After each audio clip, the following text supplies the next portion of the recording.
What's the halfway point between those two? 100. Yeah, you can readily see it. What if I needed to mathematically calculate that number? What would be the computation? I thought it was 120 minus 80. You get 40 divided by 2. Then you average 20. That's one way to do it. You said the length of the interval divided by 2. Okay.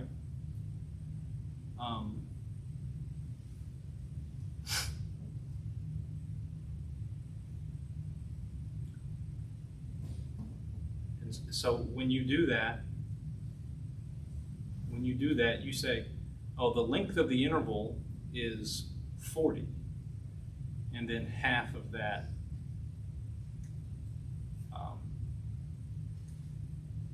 means I should add 20. The halfway point of that is like you add 20 to the left-hand endpoint. Okay.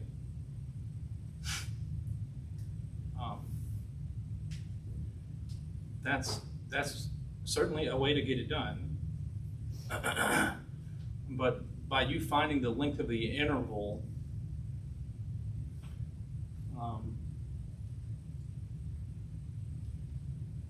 we sort of lose that information about what the endpoints were.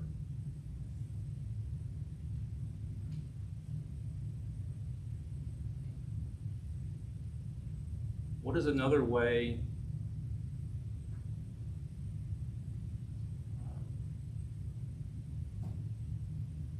that you already know?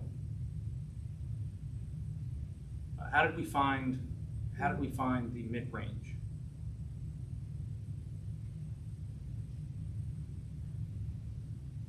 By adding 2 and divided by 2? It's the average of the two numbers. You can take the average of 80, 120. It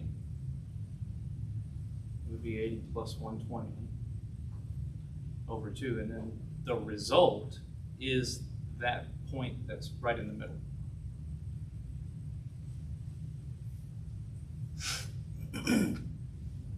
Mathematically, they certainly give you the same thing. Now,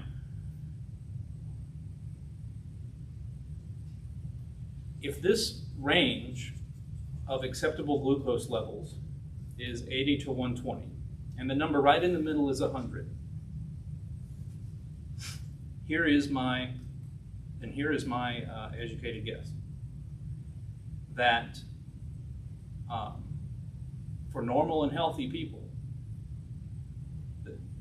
they took a sample of a bunch of people and said, well, their average, they got some average number and they probably readjusted it so that it came out to be 100. So the average of a bunch of people is 100.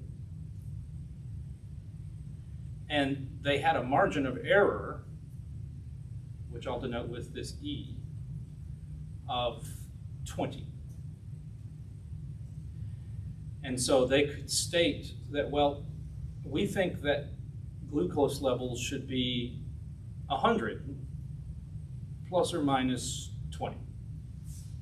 And that establishes this range.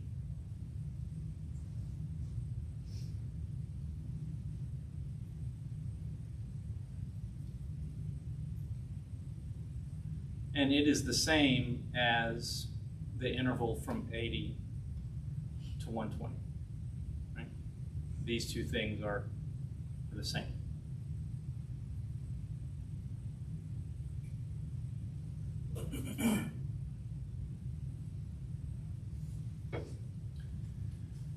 The entire, so they could have just said, hey, it's 100. And then you got your blood test back and it said, 110, and then somebody has to go, I don't know, is that okay? It's not 100. Of course, it's going to be difficult. It's going to be more rare for anyone to get 100. So we need this wiggle room with this margin of error. And this margin of error comes from two places. or rather I'll say, two things contribute to what this number is going to be.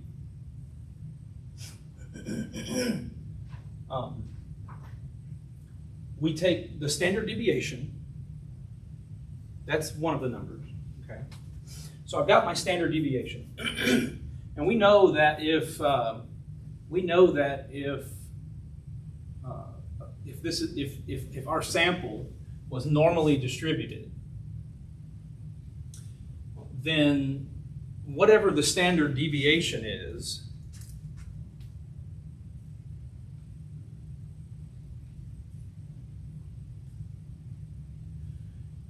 we'd have 68% of the observations. Sorry, that's not the right picture I need to draw. I need to draw this one.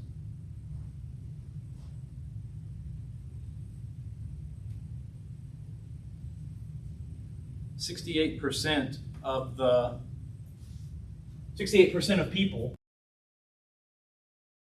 glucose level that's somewhere between one standard deviation below 100 and one standard deviation above 100.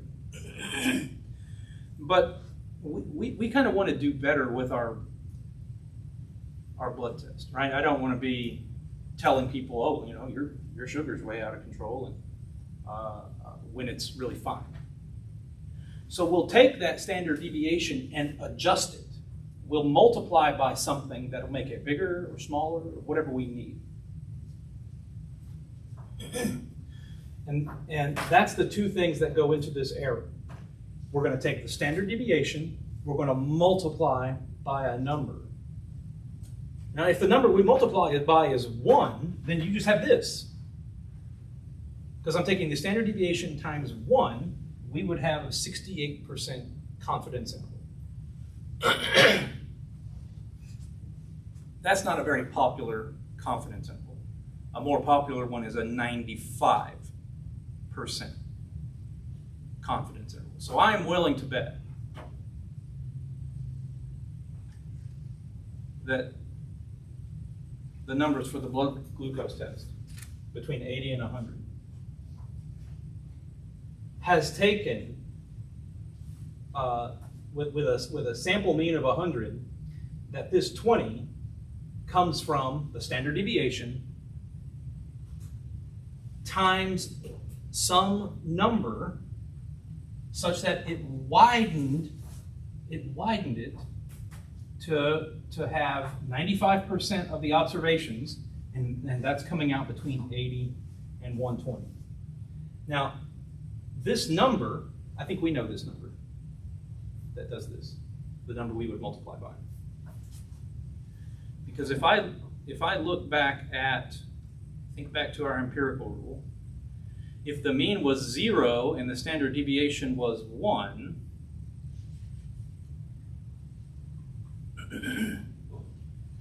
then how much area was there between -2 and 2?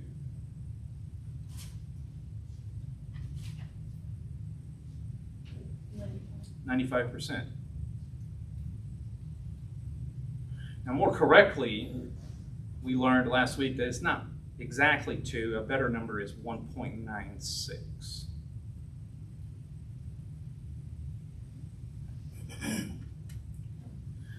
So if I took that, so that error would be the standard deviation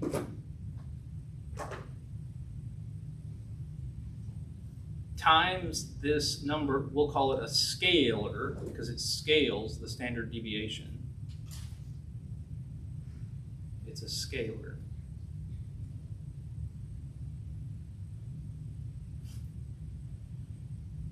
And if the error was going to come out to be 20, and our scalar was 1.96, then I bet you that standard deviation is about 10.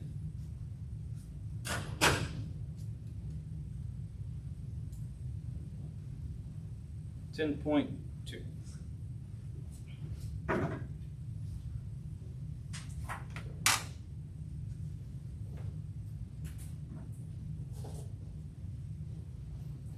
if I put it all together, then x bar plus or minus the error, this was the answer to this confidence interval. It was 100 plus or minus 20. That's how we got the 80 and the 120. But that error, up here I used SD for standard deviation, scalar as just a word. The correct notation would be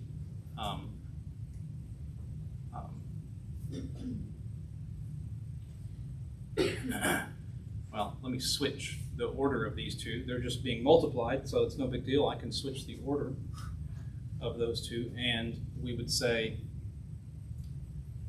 I'm going to have this scalar called z sub alpha over 2. You'll see why here in a minute. And it'll be multiplied by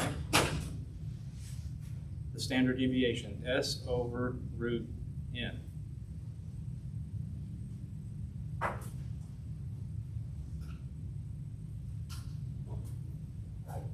Three 362,465 is our number. 362,465.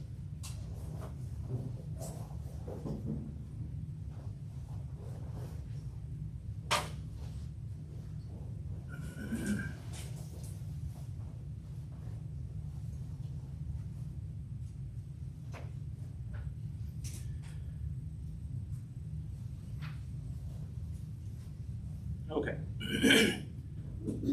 The s over root n, we can do that. Because either they're going to give us the raw data, and we can calculate s, which is just the sample standard deviation.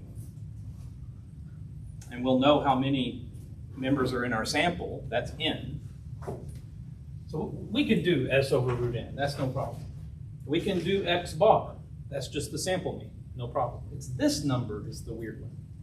S sub alpha over 2, or z sub alpha over 2.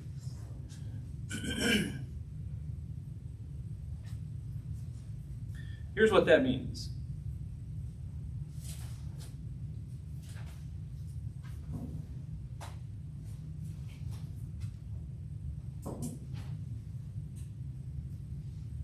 If I have my normal curve,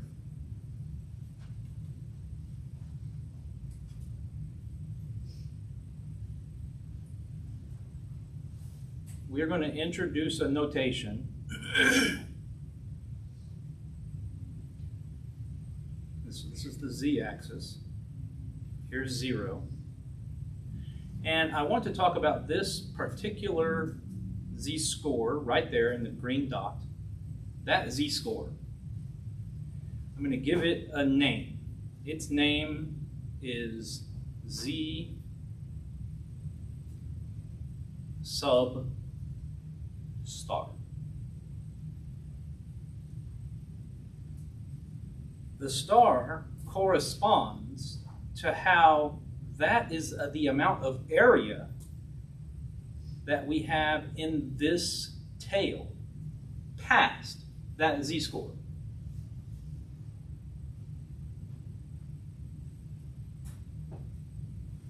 So whatever, it's just like it's the name of a z-score. I don't know which one it is, but it is whichever z-score it's going to take so that the area to the right of it is star, whatever that subscript is.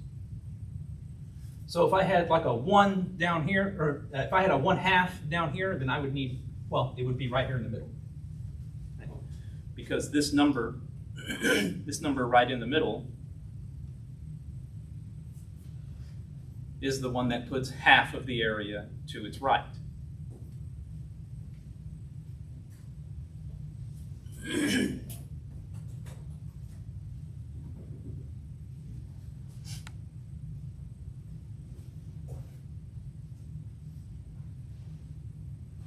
So do we understand the subscript, the z with the subscript notation? The number in the subscript, the symbols in the subscript, whatever it is the amount of area that's to the right of that z-score.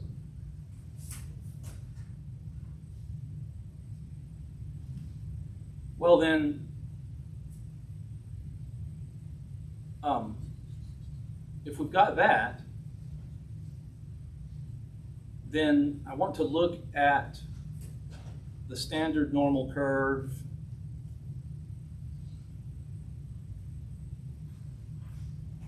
where there's a region in the middle that's symmetric. So that way, whatever number this is, over here is the negative of that number, and 0 is right in the middle. Okay? It forms a region, an area right here in the center, and it has these two tails. And since the curve is symmetric, the area in each of these tails is the same. Right? The area of the whole thing adds up to 1. So I'd have this part here in the middle plus the two tails. The part in the middle plus the two tails. And what we'll say is that the two tails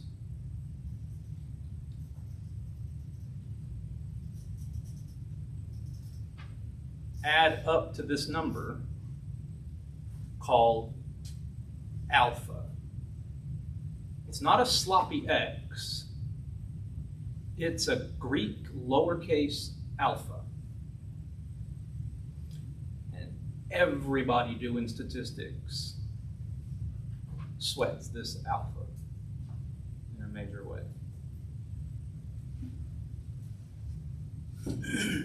This alpha turns out to be an important player, and we will talk about it all the time, every week from now on. The two tails add up to alpha. So this tail area plus this tail area adds up to alpha. Then how much area is just one of the tails? Alpha over 2. It's half of an alpha. So this area here is got to be alpha over 2. And that makes this score be z sub alpha over 2. The area in this tail is alpha over 2. I don't need to talk about that z-score really anymore.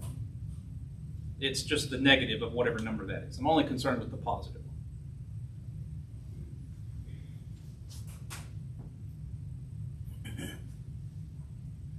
The two tails add up to alpha, and we call alpha the significance level.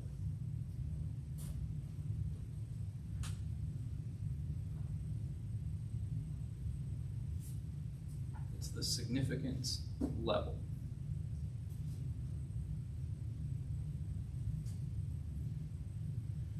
We call this region in the middle, whatever that area is, we call it the confidence level.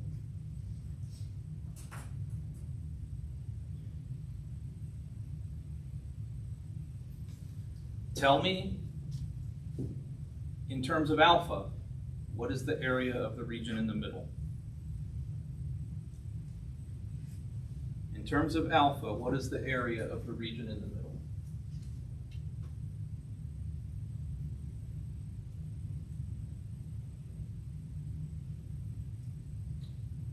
I don't get what you're asking. In terms of alpha, what do you mean? What does that mean? It means you're going to say to me a mathematical statement that has numbers and alphas, and that statement will equal this area. 1 minus alpha.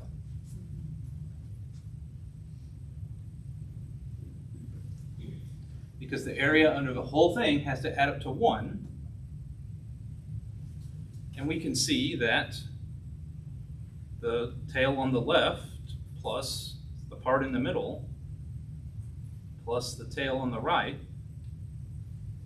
sure enough, adds up to 1.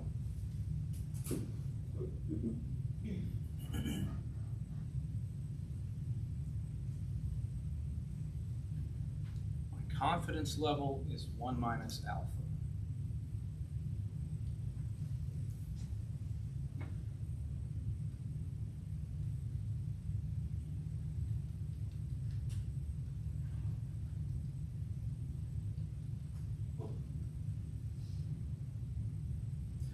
So maybe those folks who did the study with, they said, you know, hey, we need to determine what is the appropriate range for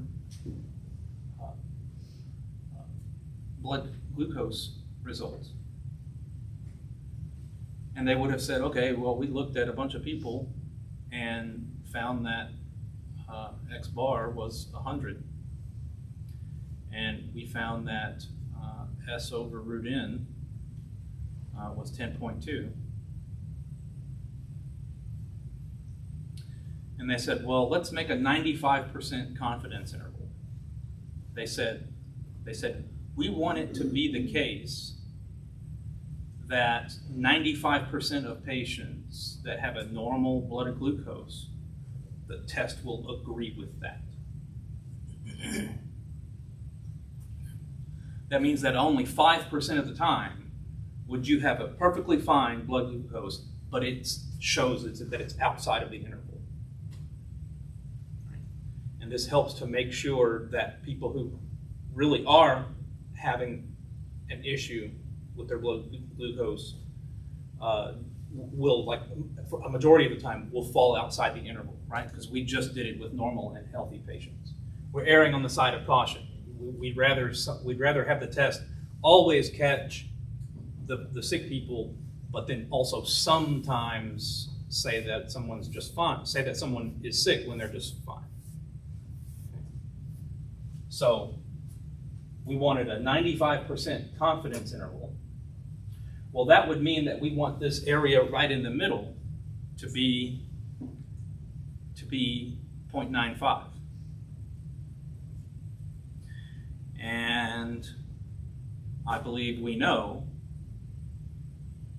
from empirical rule that it means that these numbers are about plus or minus 2. Really, more accurately, they're minus 1.96 and positive 1.96. That's the two numbers that put 95% of the area in between in a symmetric interval. So then our z sub alpha over 2 would be 1.96. They're saying, here's a 95% confidence interval, and we're putting that number, 95%, right in the middle. That means you have 2.5% on either side.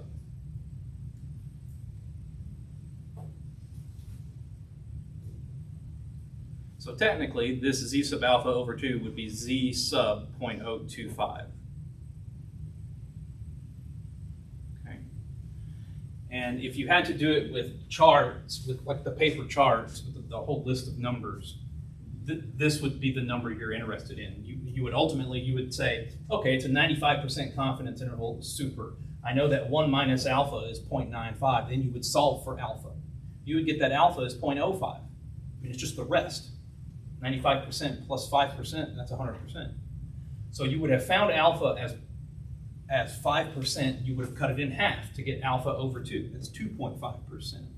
And then you'd go to your chart, you'd look for the one that reads area to the right, and you'd find that the number is 1.96. But for us, using the StatCrunch calculator, it's a little easier because we're able to use that between button. We're able to use that between button. We hit between. It makes a symmetric interval. We just type in the area, 0.95, hit enter, boom. We get plus or minus 1.96. And we only care about this positive.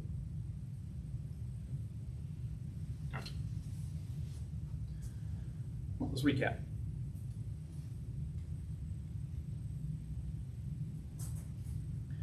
A confidence interval has an answer, which is it's called the point estimate plus or minus the margin of error. Point estimate. The point estimate just refers to as like your best initial guess.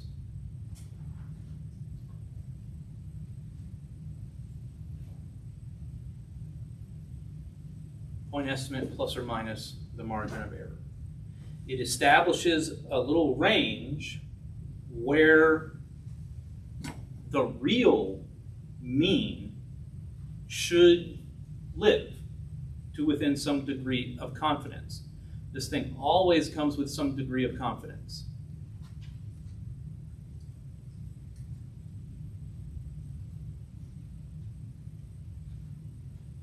Or I should say a level of confidence.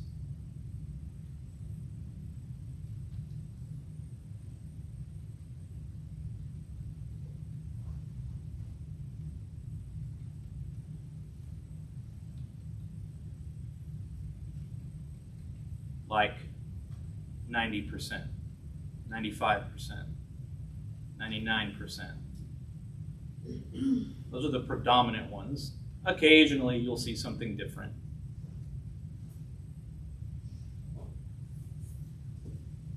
Right? It just depends on what you're doing. If I'm trying to find, a confidence interval to estimate the commute time to work, it's like 90% is fine, 95%, whatever. If I'm trying to understand if this robot that for surgery is going to malfunction in the middle of the procedure, I'll probably dial up that confidence level a little bit because I need to be more confident that it won't break down.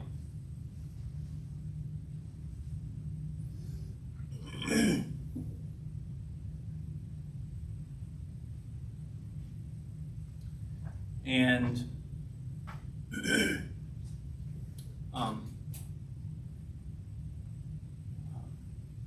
the population mean, which is something that we can't get, right? Because I can't test the blood glucose of every person and then take their average, right? I can only do it on a sample of people, and then use my confidence interval to trap that mean, the population mean, in between these two numbers. But not always.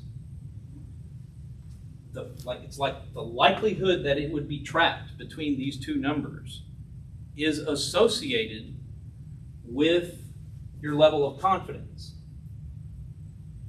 If I had a 95% confidence interval, in my example, we did a 95% confidence interval, then someone could go out and do the study all over again to try and establish a new confidence interval. And so they would end up with a different sample of people. They'd have different numbers. It'd be a little different. However, 95%, if we did it 100 times, then 95 of them would have the real population mean in between these two numbers. The other 5 times, it's just the other 5 times, it might not. And that would just be because of the nature of our sample. Maybe it was heavy on people with a high blood glucose, or maybe it had a bunch of marathon runners in it or something.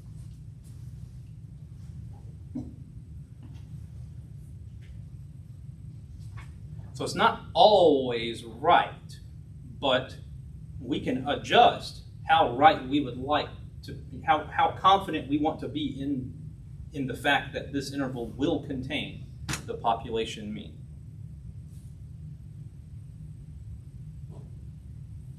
And it's kind of neat that, hey, the sample mean is just the number right in the middle of the confidence interval.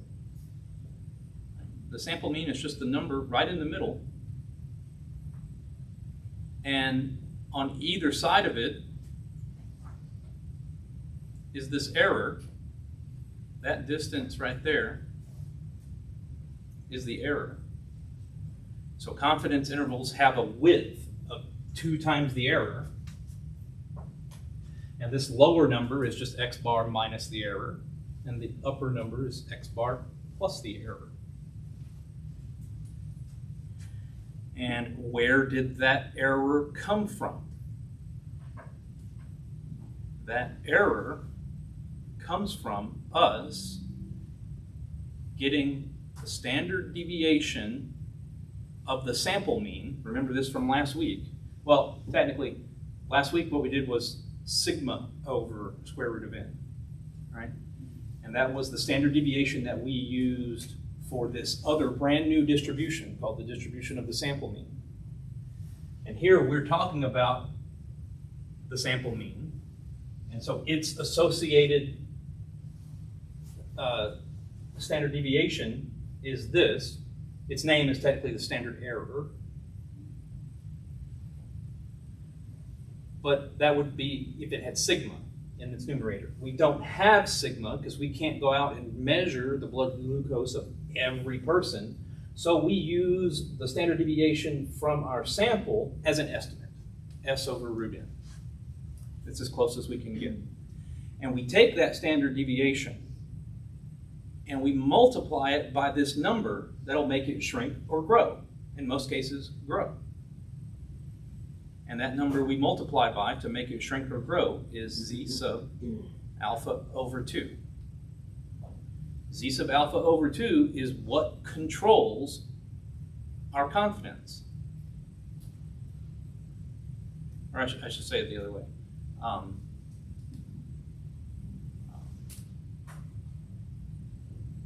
Z sub alpha over 2 is the number we use to change the error depending on our level of confidence. So if confidence increases, if my confidence level goes up, what's going to happen to Z sub alpha over 2?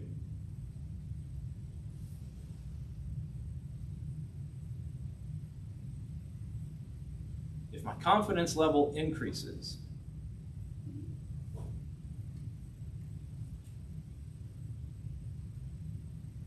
then this number, does it increase or stay the same or go down? It increases. No, it increases, right? Because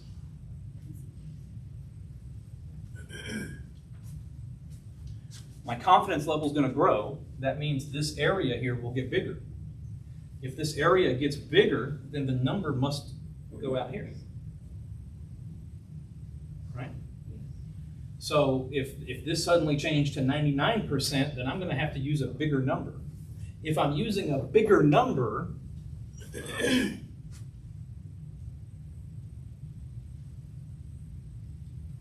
then what happens to my error?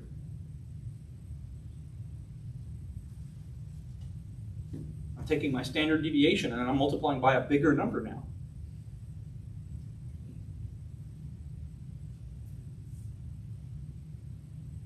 Yours going to increase too. Yeah. So if I say I need to be more confident, I need to be more confident that this confidence interval will actually contain the population mean, then Z sub alpha over 2 will increase. We'll multiply that together. It'll scale this thing up even more. The error will get wider, and having that wider interval, if the interval is wider, then of course it's more likely that it will contain the population mean, whatever it is. If the interval is very narrow, then it could be the case that easily be the case that the mean is outside of it. And that would correspond to a low level of confidence. Like if I only needed to be 10% confident, then I would have a Z sub alpha over 2 such that there was only 10% of the area here instead of 95%. 10% would be small. I'd have a number that's pretty close to 0. It might be, it might be 0.1 or 0.2. If it's 0.1 or 0.2, then I'll end up taking my standard deviation and multiplying by 0.1 or 0.2, and it's going to shrink it down because it's less than 1.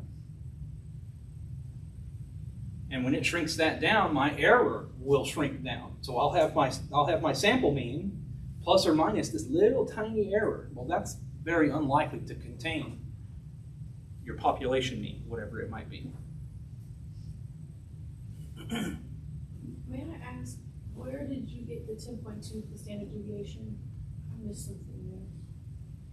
With your example with the I guesstimated that that it would be a 95% confidence interval, because that's the most common.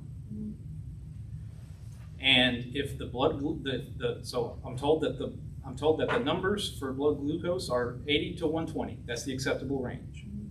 Well, the number that's right in the middle is 100. Mhm. That must be X bar. Mhm. Okay. So it's 100 plus or minus 20. That means the error is 20. If the error is 20, that would be this computation. I'd have my z sub alpha over 2. This is my z sub alpha over 2 corresponding to the 95% confidence interval. And then just algebraically, it'd be 20 divided by 1.96. That must be 10.2. Okay.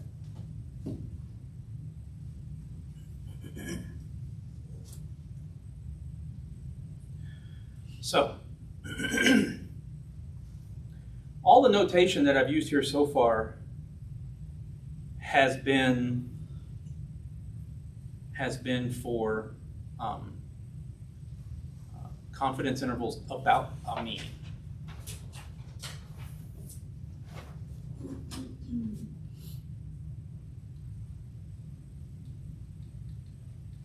When they say about a mean, they mean population mean. So when you're looking at the answer, you know, it's going to have a statement of the problem, and then it's just going to have this. These two boxes with a mu in between it, and you type in the numbers. You have to do all this work. There's no check along the way. It's like work, work, work. Hope everything goes right, and then you type it in the end. And if you did everything right, it takes it. Make one little mistake along the way, and it's sometimes more difficult to figure out where you went wrong. Now, the ones that are about a mean, that's the second part of the homework. Okay? And it's a little easier to talk about that one first than it is to talk about the first part of the homework first. Because we have the confidence intervals about a mean, but there's a second kind, which actually comes prior to these in the homework. And it's about a proportion.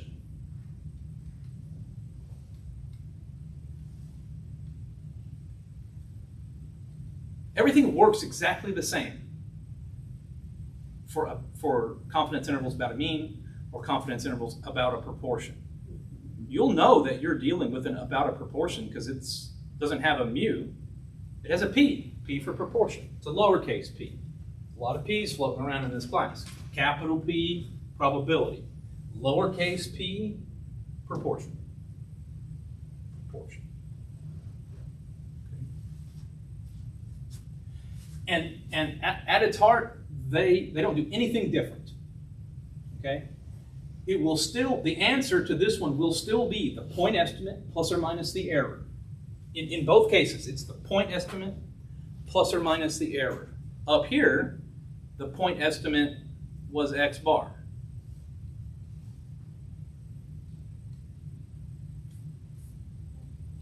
And the error was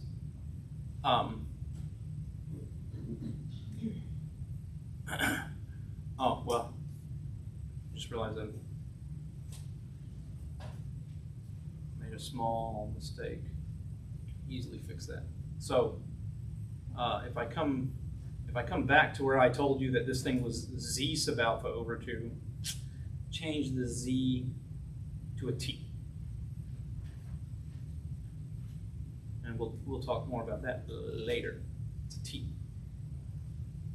Sub alpha over 2, this would have been t sub alpha over 2, and maybe or maybe not, it's 1.96, who knows. The distinction comes from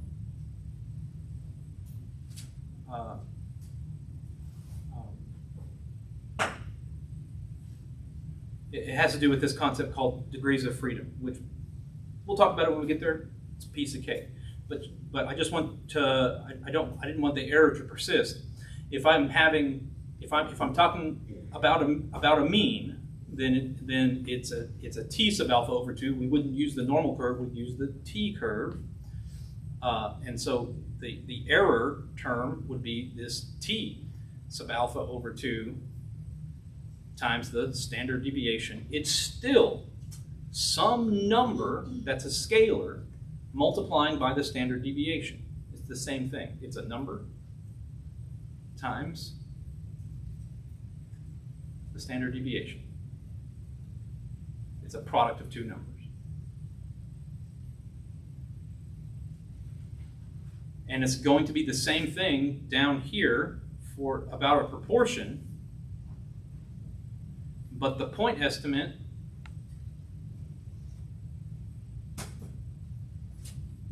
will be this symbol p hat.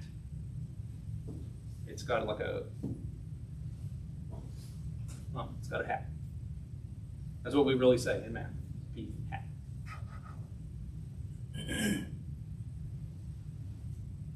So I could differentiate it from the p that doesn't have a decoration, p hat. And the error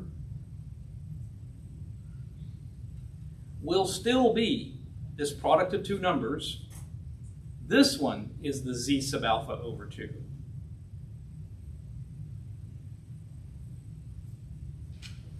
And this is still a standard deviation, but it's one that you have not seen yet. It's the standard deviation of the proportion.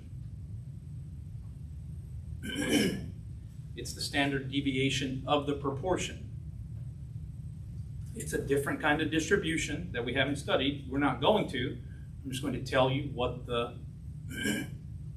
it is. It is the square root of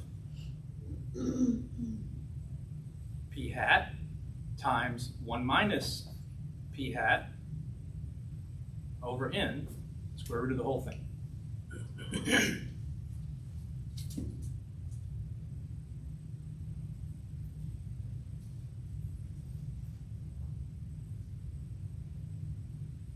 But this is going to be easy to remember. Watch. These two things, I claim, look more alike than it shows at first glance. They both have like a square root of n down here. Right? I want this one to look like it has the square root over the whole thing. Okay? I want this one to look like it has the square root over the whole thing. So what adjustment would I make to the numerator so that I could write it that way?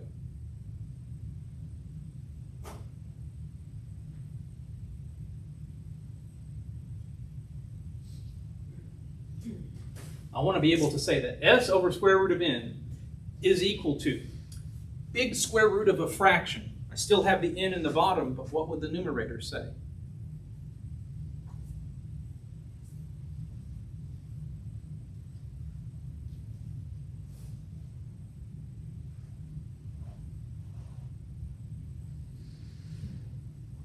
So that they stay equal.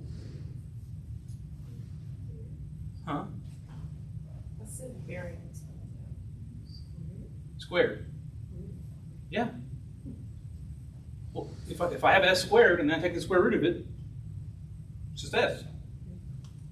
So up here I should have s squared.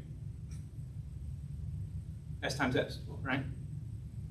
So look how this one has this product of two things. It's got this product of two things over n, take a square root. Down here I've got this product of two things over n, take a square root. Okay, so they're very similar. Up here, that numerator just happens to be the same thing, s times s, s squared. And they simplify it to just say s over root n. Nobody likes to carry around that extra stuff. Down here, when you go to make your computations, this is also just a multiplication of two things. A lot of times, though, especially if you end up, for whatever reason, looking at the help me solve this, they won't call it 1 minus p hat, they'll call it q hat. And I just quit dealing with q hat, and because it would be like, it's the number one thing for someone to ask me about. No one can remember, it would seem, that q hat is 1 minus p hat. It seemed it's just unnecessary to me. Like, I don't care. I'll do this extra writing. Instead of writing q hat, I'll write 1 minus p hat. That way I have one less variable floating around. But if you did that, it would say p hat times q hat over n. It's a product of two things. This is still a product of two things. And it's like making change for $1, right? If p hat is 0.75, then this is 1 minus 0.75. It's $1 minus 75 cents. It's 0.25, right? This is product of two things.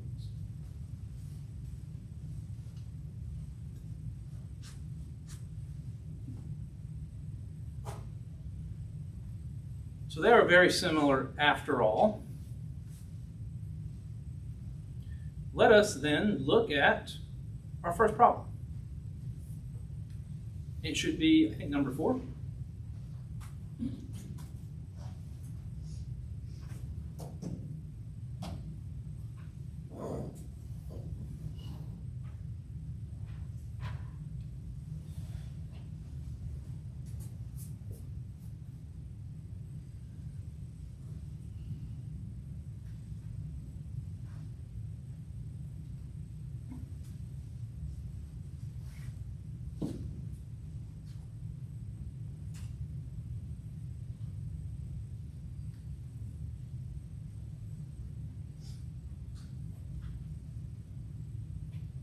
Question 4. I think so, right? Because we did 1 through 3 last week.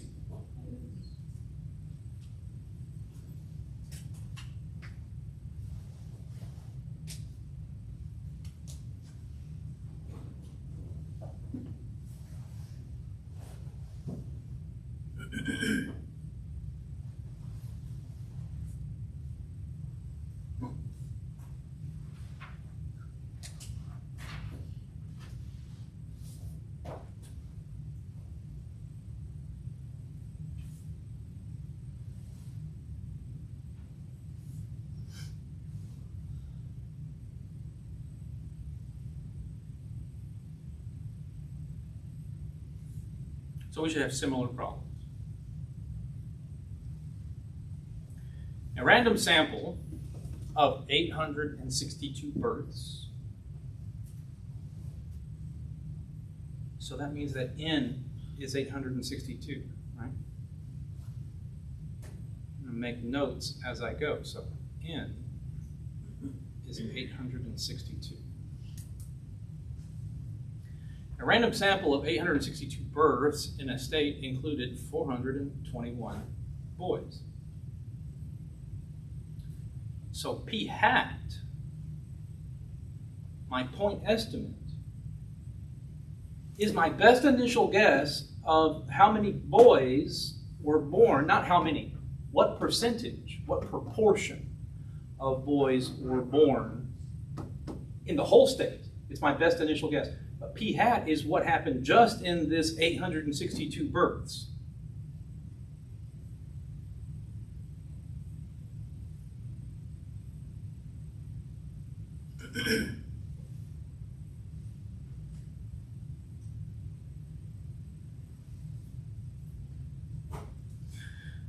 There's a complete correspondence here between this number that I've written for p hat and what we would get in a relative frequency table. Because you would have 421 boys, there was 862 total. So then you would have to have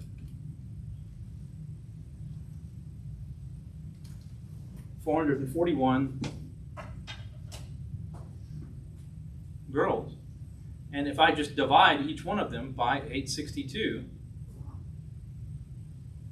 I have my relative frequency table, also known as a probability table. Right? The probability of a boy, the probability of a girl. And Turns out that if p hat is the point estimate for the number of boys, then this number is p hat. This one is 1 minus p hat.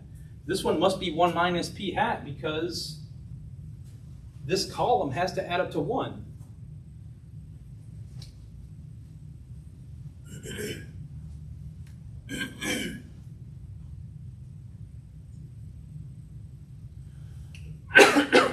Do you agree?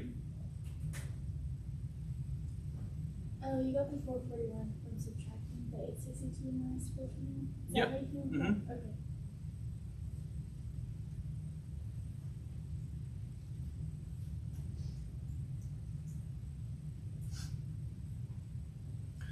So I've got n, I've got p hat. And I know that that's what I'm needing to deal with in this problem because look at my answer. It says it's got a p in the middle, a proportion. They want me to estimate the true proportion of boys born in the state. Well, that's a hard thing to do.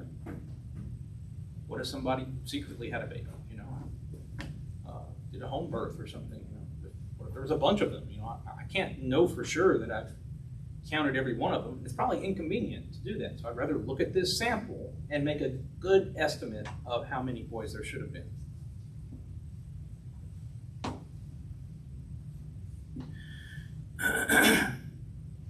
So together with these numbers, that's everything I need to do my standard deviation or my standard error. It's p hat times 1 minus p hat over n, take a square root. I can compute that number now. Now I'll need to get my z sub alpha over 2. Well, oh, look at that. It's 95%. Well, maybe I forgot what the number is that corresponds to that. So I could go here to StatCrunch. It's got to be the z sub alpha over 2 because it's about a proportion. And so I would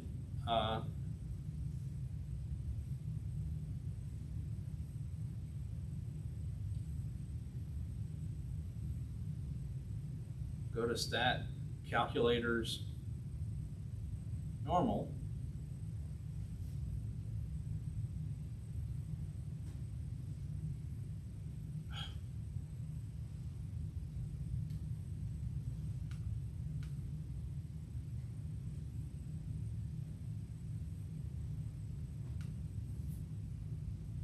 Put it on between, put in my confidence level, and get reminded that the number I'm looking for is 1.96. That's z sub alpha over 2.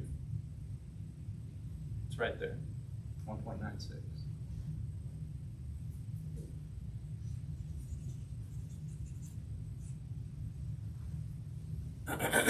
Putting it all together,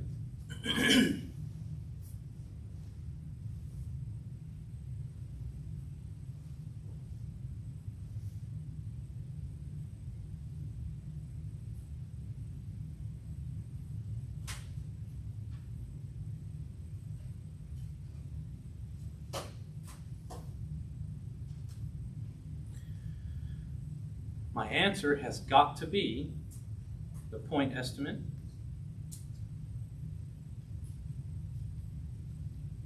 plus and minus the error.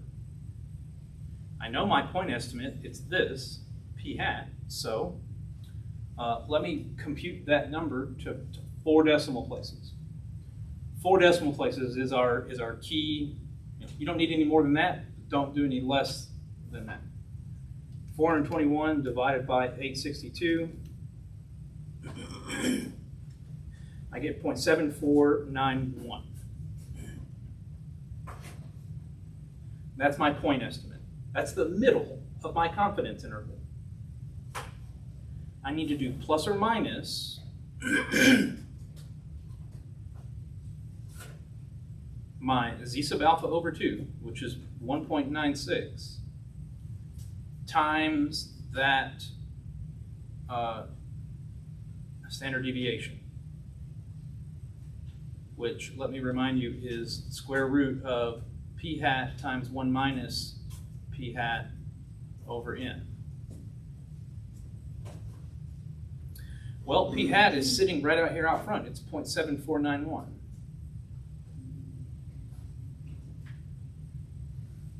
Yeah. I got wrong. How did you get 0.7491? What did you divide?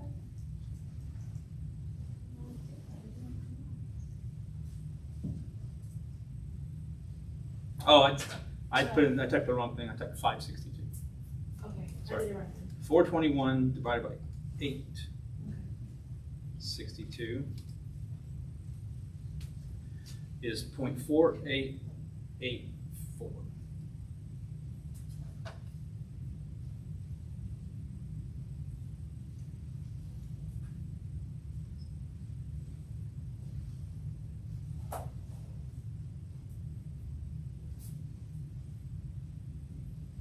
Yeah. And the 1.96 came out from when you went to stack crunch, right? Mm-hmm. Yeah. It came from there. Where did it come from here in the problem, though?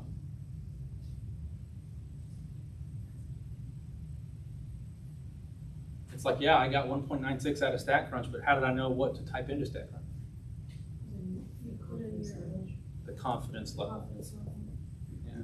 They wanted a 95% confidence level, so I would go to my normal curve, put 95% of the area in the middle, whatever the positive number is that does it, that's the one I want. Then I strongly recommend that you do not, right here, do not go 1 minus 0.4884. Don't do it. It's not worth your time. Explicitly find out what that number is before you even do anything. All right? 1 minus 0.4884 is, it ends in a 6, and then this is a 1, and a 1, and 5.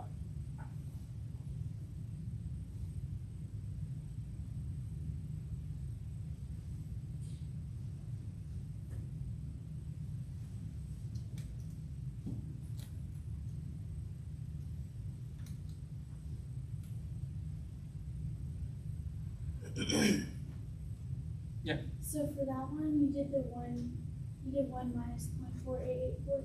Yeah. Did you also just do the 441 minus 862 to come up with that number? Yes. Okay, either one works.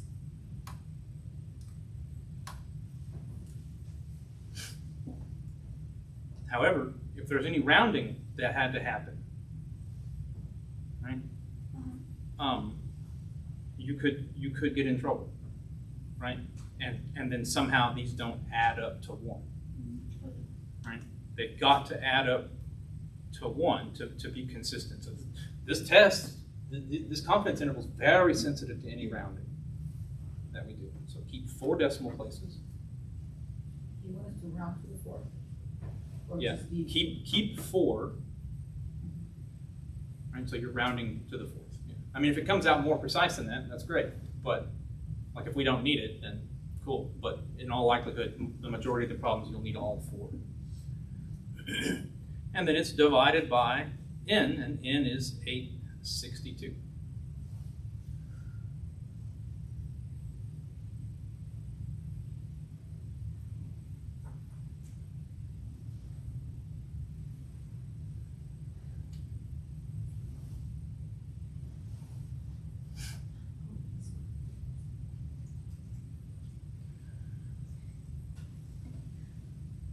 I have my handheld calculator.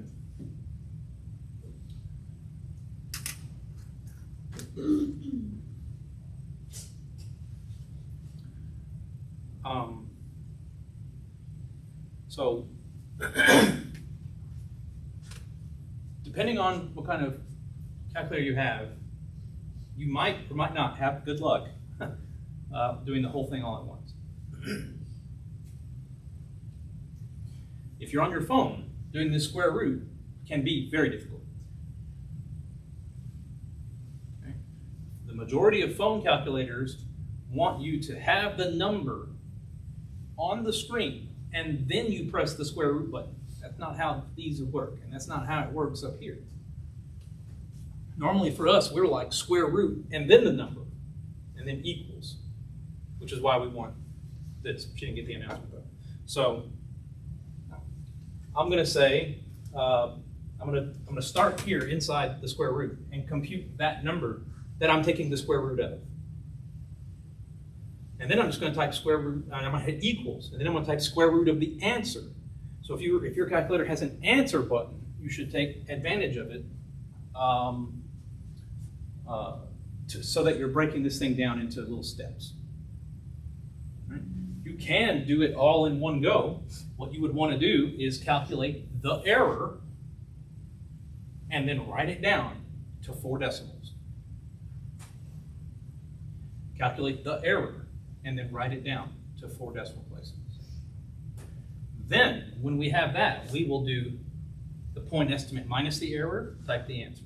And then the point estimate plus the error, type the answer. So, my error here will be, or let's see, so this number is 0.4884 times 0.5116, and then divided by 862, okay. Square root of that, right, the number, times 1.96. So my error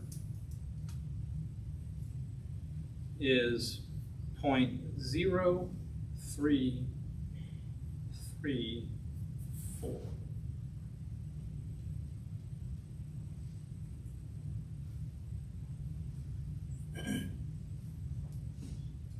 You all right? You all right? Yeah, You sure? I'm trying to figure it out. Trying to figure out what? How to do it. So whenever you did it, did you first type like the first and then did the dividing, or how did you do it?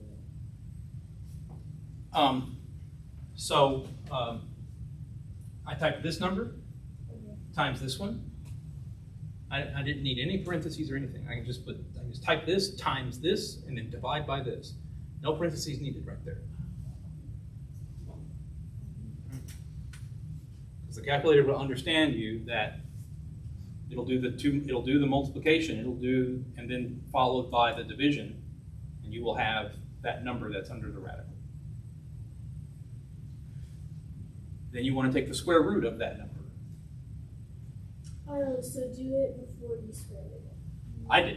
I do it that way. Okay. It is possible to skip that and just type square root and then underneath the square root type all that stuff. But usually I don't do that because I like to watch it as I go. So on this machine, it's going to be easy for you to do that. Why is it 0.516 and not 0.5116?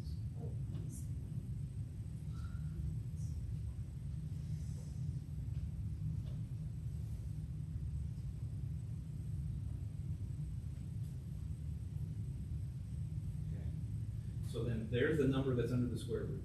Okay. Now you'll do the square root, so it's second, and then this button, and then answer. So second. Yeah. Yeah. That's the square root. That's the standard deviation, right? Times it by 1.96. You just press times. Yeah. Okay, that's it. Times 1.96.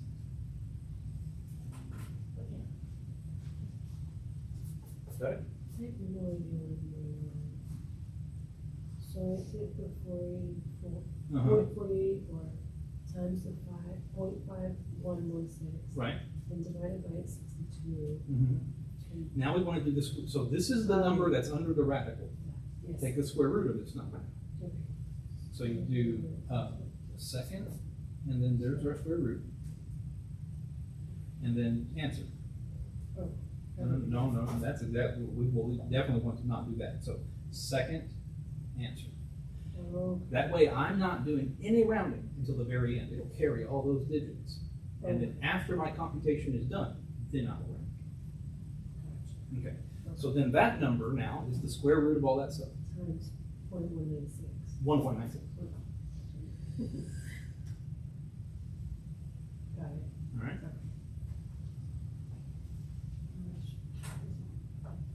I'm not sure about that. I read the scale.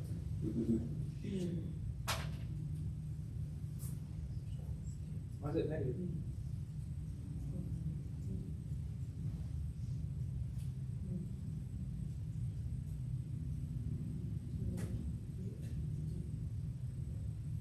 Divided by. Okay. we want to use the answer function. So you need to go second. Second and then the, Yeah. okay. No, clear. Now our answer function. We need that number back.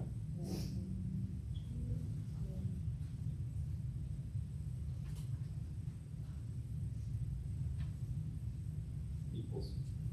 There's our number. Yeah. Now, second, So, to do your square root. Like you want to take a square root. so this one. Yes. Press it. And then of which number, we'll load it up from answer. So second on this button. Okay. Square root of the answer equals. Okay. Now times 1.96 or whatever you're supposed to do. And That's your error. that's- Write it down for that. I'm sorry. Got it? Yeah, I did.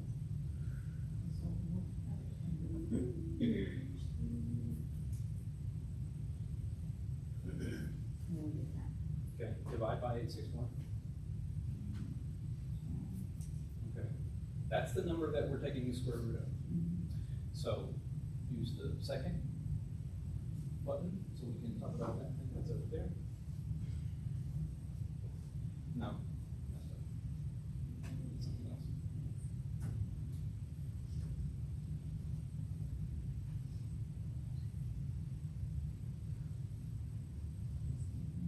You didn't divide by 861.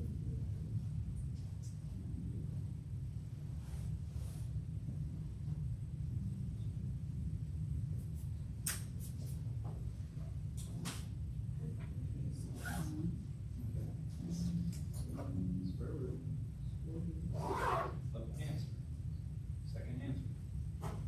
Second answer. Equals. Okay. That's all of this number. All right, we think. We need to multiply by 1.96 now. This is our error. That's the thing to write. For it.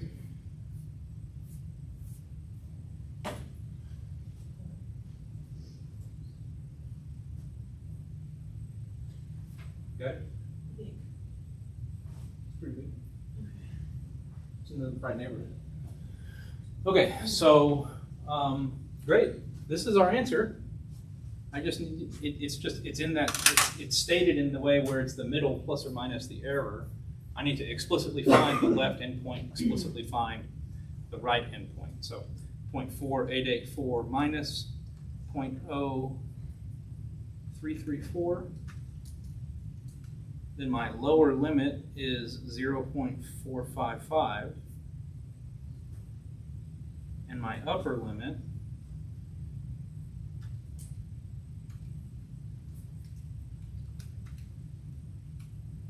is 0.5218.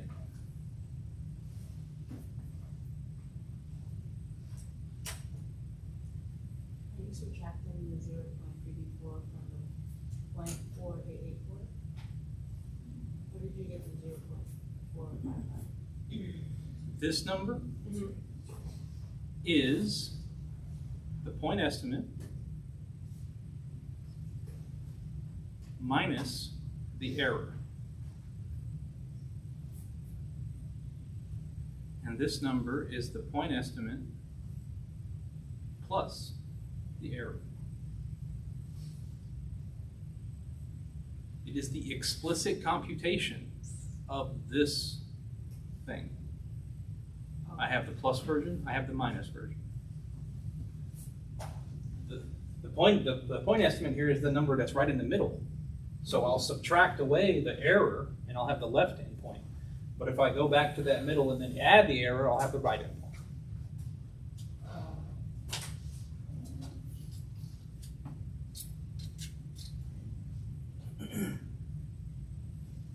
Don't round to the very end. Do not round it to the very end. Do your very best to keep, if you do a computation, keep it in the calculator, right? So it's like you multiply all these numbers, you divide it, you get something that has 1,000,000 decimal places. But don't round that and then take the square root. That'll really introduce big rounding errors. keep all those digits, take the square root of that thing that's stored in the calculator, and once you get the entire error term calculated, then round. So here they just want me to round to 3 decimal places. And that was it. Okay. And what this shows, this was a 95% confidence interval.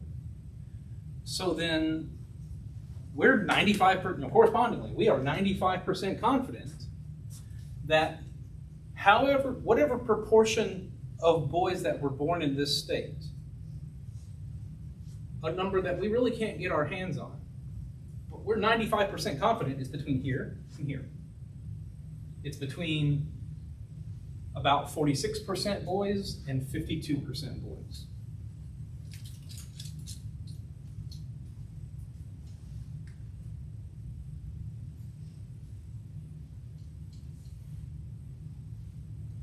Part 2 of the question says that it is believed that among all the births, the proportion of boys was 0.508. So it's like 50.8% of all the births were boys. Now that's among all the births in this state, not just the 862 in my sample. They want to know if the study I conducted is strong evidence against the belief that the proportion was 0.508. Well, no. Because 0.508, 50.8%, that's pretty reasonable. 50%, about 51% are boys. And it is inside my confidence interval. I'm 95% sure that whatever the real number is in here somewhere. And this number that they're saying is it's what they believe, like the state maybe believes it, the government. The government believes this. It corresponds with my findings. So I can't contradict this at all. This looks good to me. Yeah. I don't have evidence against that.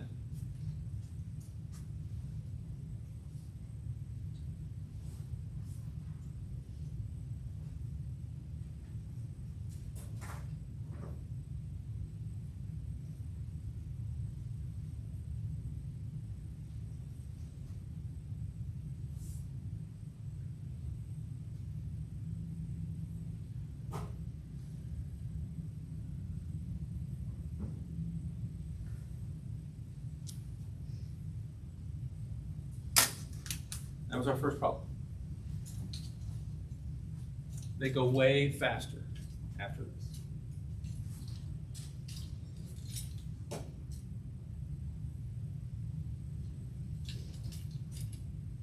So how are we doing? You got yours? Anybody not got theirs? Who else had it? You had it?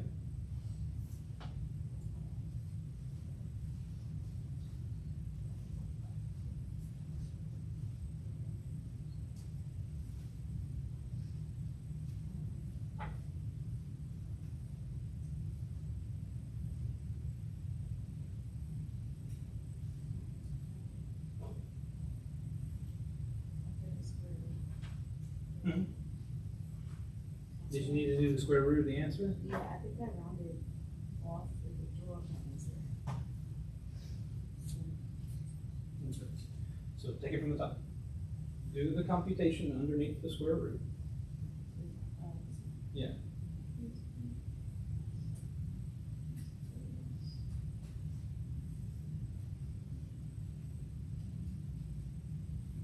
Divided by 860. Okay, we get a number. Take the square root of it. No. You need to say square root. Yeah.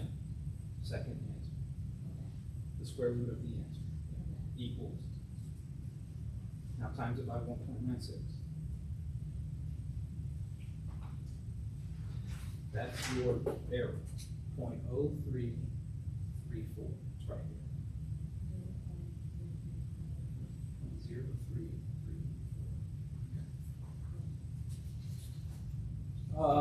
0.4941, and that doesn't add up to 1. That should end in a 9. If that's going to end in a 1, It should be in do this right here. Let's make sure that's Okay. right.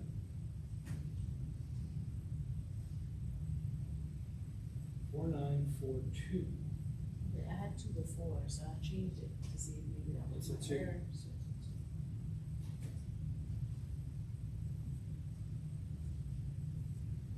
2. And so then if that's a 2, then this is an 8. 2 and 8 is 10.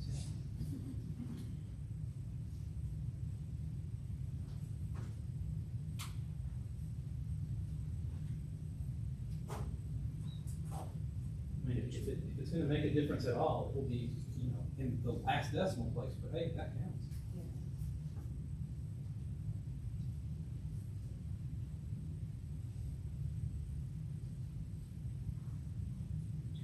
square root of that. Equals times 1.96. 0.0334. Okay. Now, this is going to be 0.4942.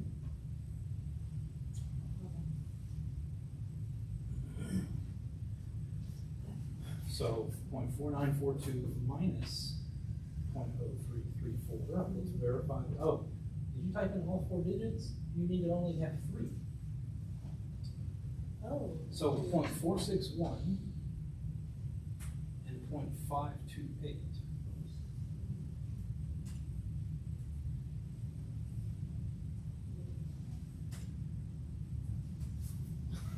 Thank you. What else? Yeah. Can you tell me what they want? Nor they want it on that.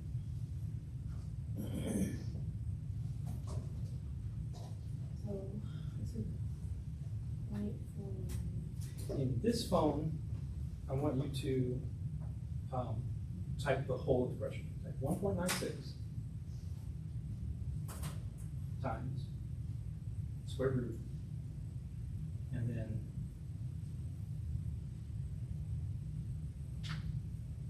no, you cannot close the parentheses like that. Just say times. If you close the parentheses, then that's the end of the square root. Okay. That's 5064. Divide by. Now you close the parentheses. Now you press it.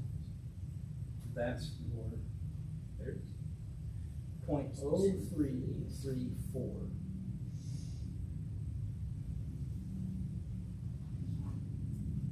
Right? Okay. 0.0334. Now we go back up to this. 0.4936 plus 0.0334 and minus 0.0334.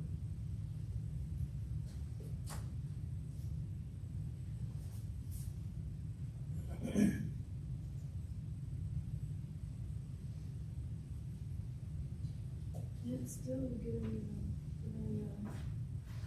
this is the right answer. Based on the computer simulation, so this is the right answer for the first, and this is the right for the second. They can be backwards like this. This is the lower number, and this would be the upper. So then you have to check, did you have the right 426, or was it 861, not 863? No, this is the next problem. This is the next problem. Okay, I'll figure this one out later. 4936.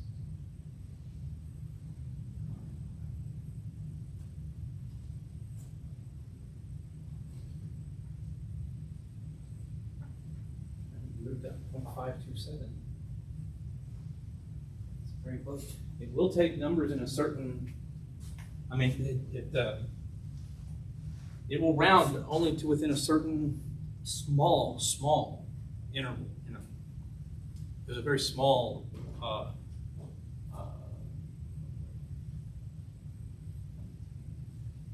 allowance for how far off you can be wrong. Right.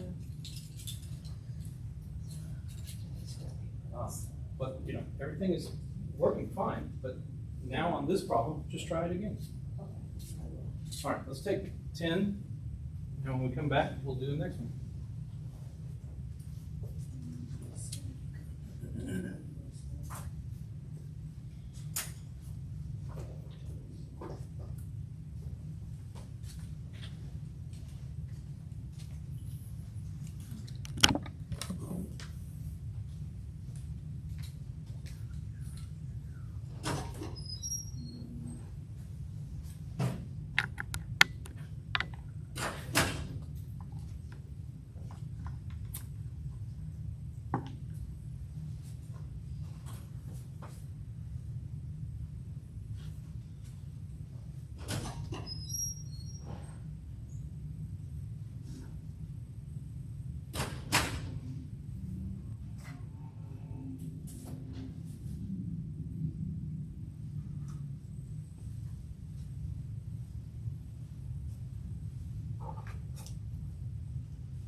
problem, that first problem that we just did?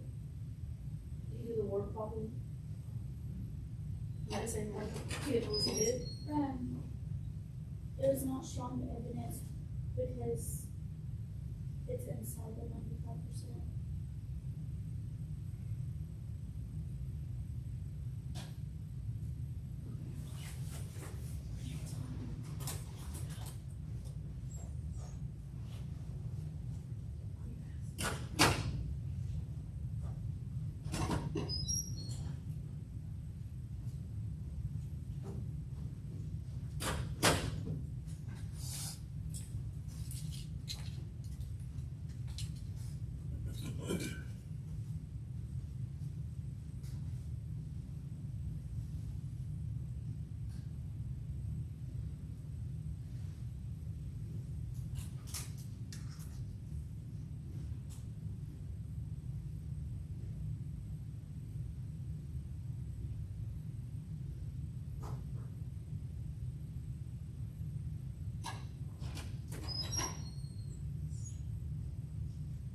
This problem, I'm pretty sure, is on the quiz and the next midterm.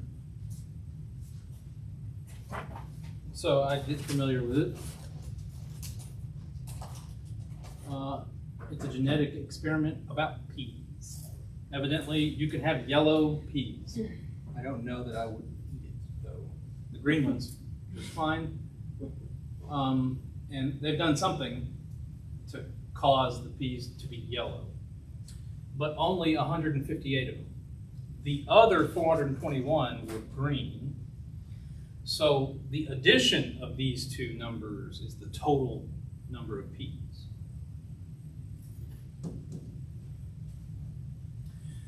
And I would want to construct a 90% confidence interval.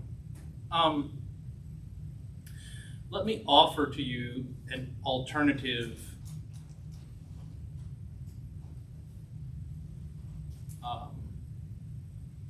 form of that standard deviation. So in this problem, you may prefer it, I don't know. They're going to turn out to be identical. This is a confidence interval about yellow peas.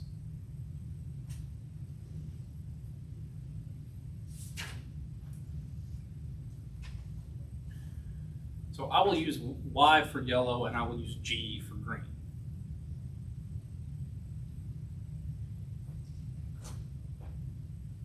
Okay. And here N is the addition of both of those. All right.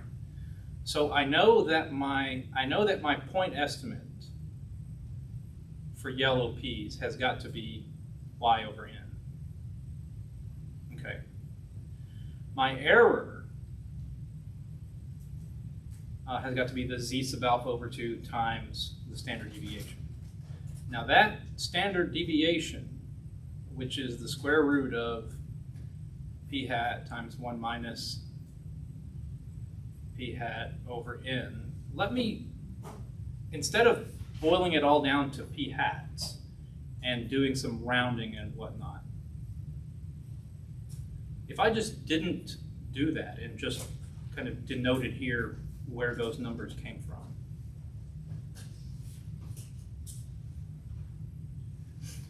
then the first thing that I'll do to help me simplify this is say, so this is just something algebraic that I would do. It's 1 over n times, it's 1 over n times p hat times 1 minus p hat. Just mathematically, they're the same. But p hat is exactly y over n.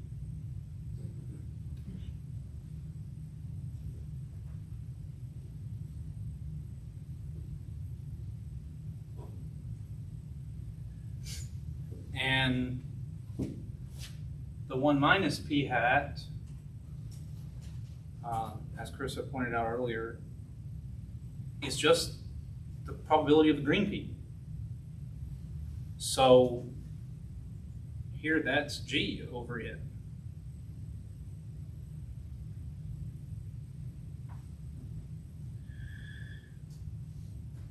These two numbers have the same denominator.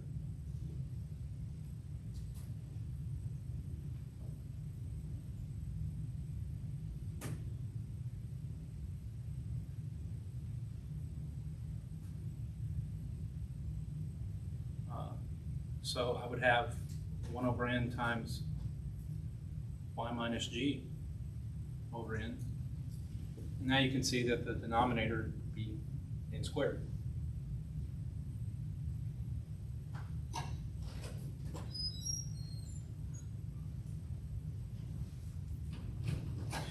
So it should be the case then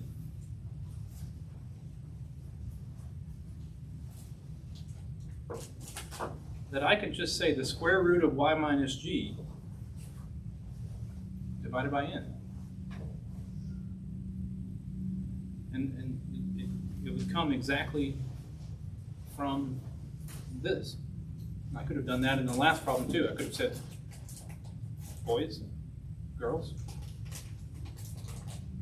boys minus girls over boys minus girls, take the square root divided by n.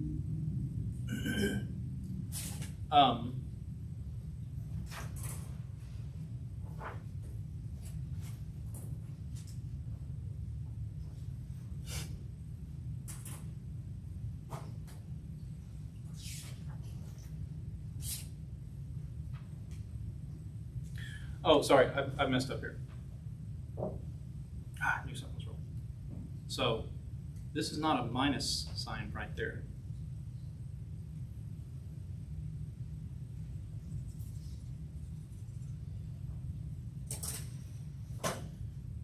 It's a multiplication. So p hat is y over n, and then it's times this number. And that number is the point estimate, but for green peas, which is g over n.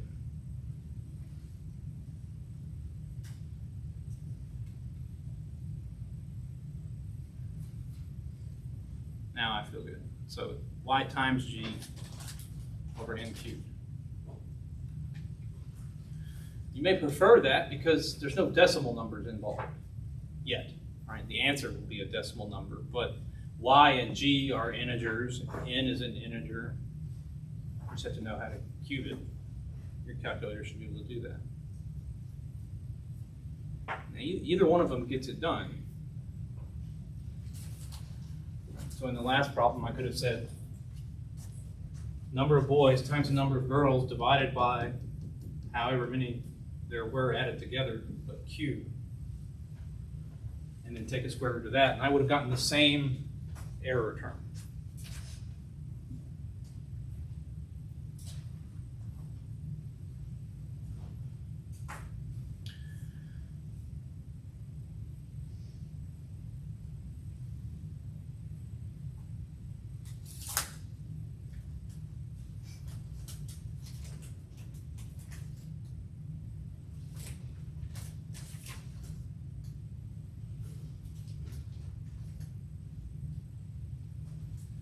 This is going to be equal to p hat times 1 minus p hat over n.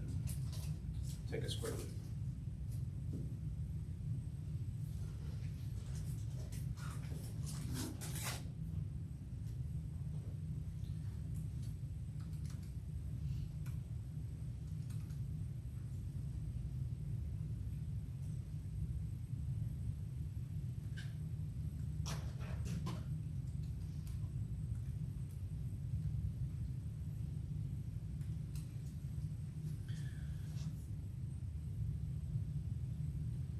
I get an error term of 0.0185.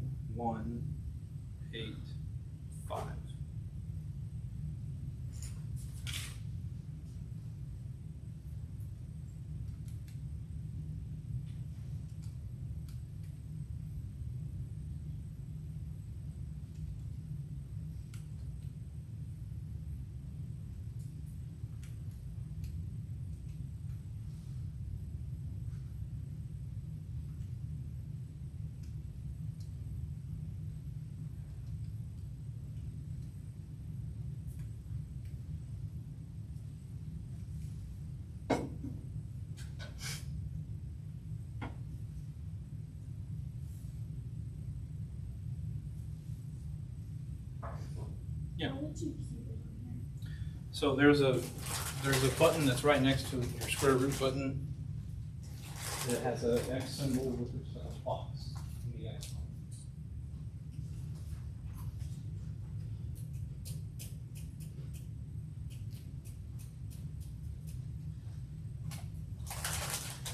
But be careful because you're not saying what you actually need here.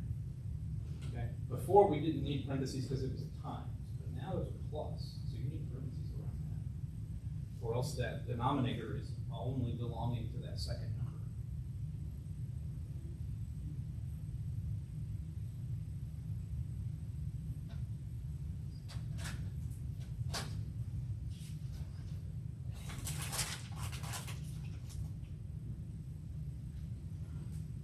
But you didn't even want to plus them because that was a mistake I made earlier. We're trying to, yeah. In which case you don't need parentheses. But they also want to, so then divided by, and singularity say, oh, we're going to use this. That. Yeah, that means X.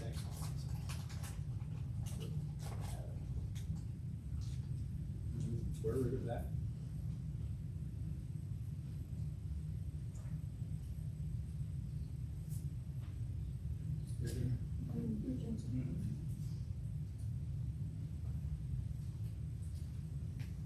Can I see you fill in the variables? So you know what's happening? G for green peas. In yellow, Y. and the total. The addition of them is in.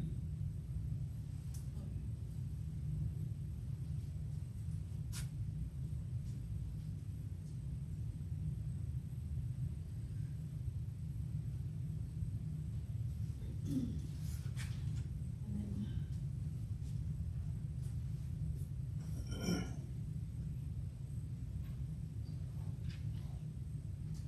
and how will we cube that on the calculator in the particular order?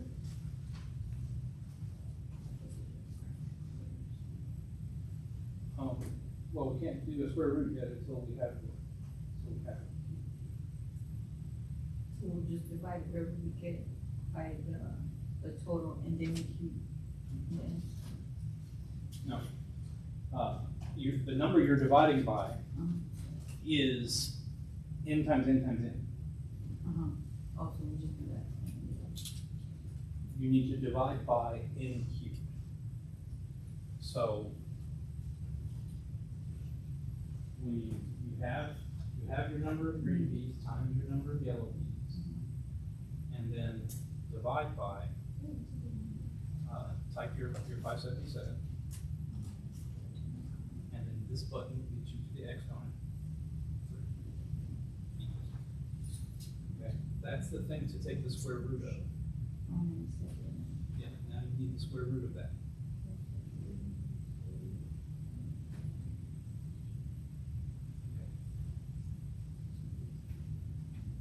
And you did get a huge number, right? Huh?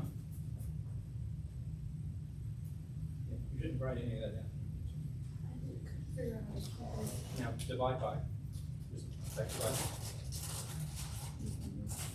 614, and then use this button. And then close. Yeah. Square root of this now. You need the, so that's why in this machine we want to just do it all. So, square, you need the square root of this. So I see what you're saying. we need to type square root and then call that thing up.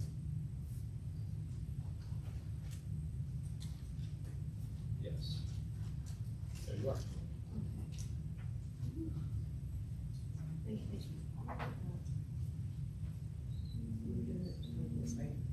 Yeah, true. Divide by 616. No, I can't do, they can't work on 616.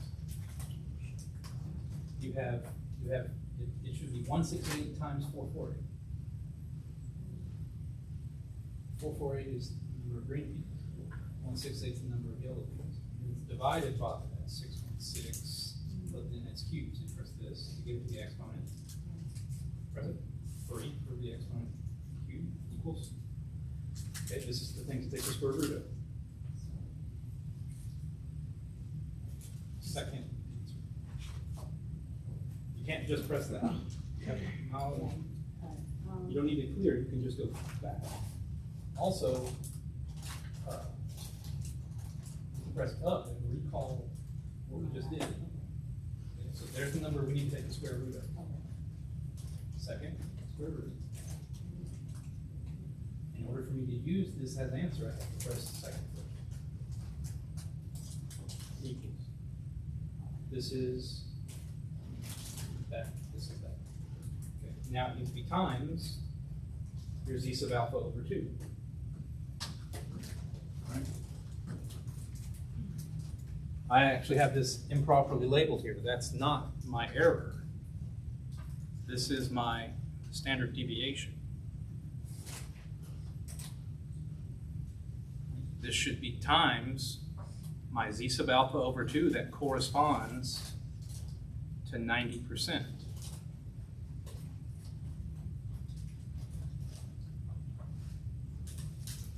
So I will need to open up StatCrunch.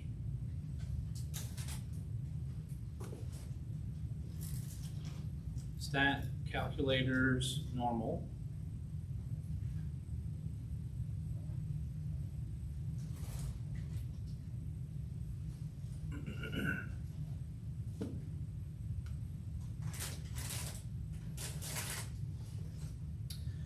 Set it to between, they want a 90% confidence interval, so my z sub alpha over 2 is 1.6449.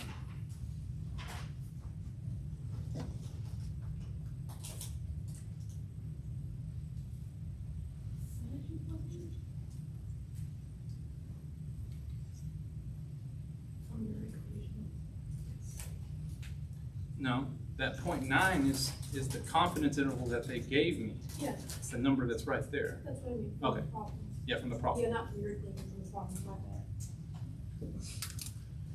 All right, so I had 421 times 158 divided by the sum of those. Q. Take the square root. I take my square root, which is approximately that number over there, but then times 1.6449. Now I've got my standard error, or my error.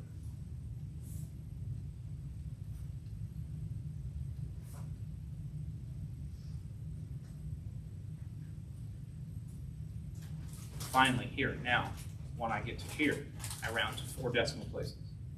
Meanwhile, the calculator's been keeping as many as it could hold.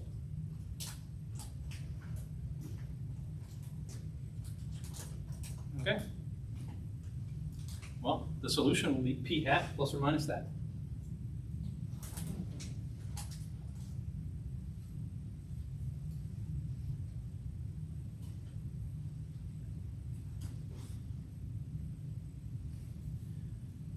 P hat was just, now it was about yellow peas, so it was 158 over whatever that sum was.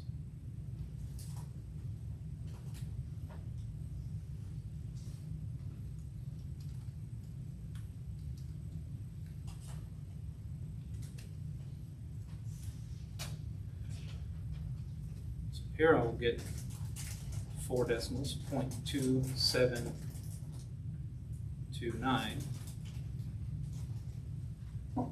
Then my answer would be 0.2729 minus 0.0305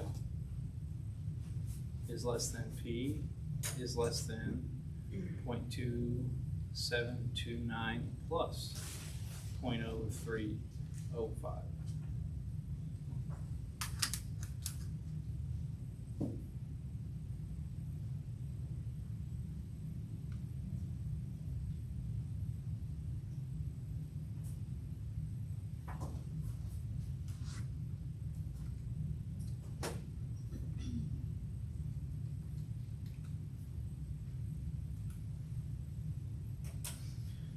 And they want it rounded to 3 decimal places for my answer. So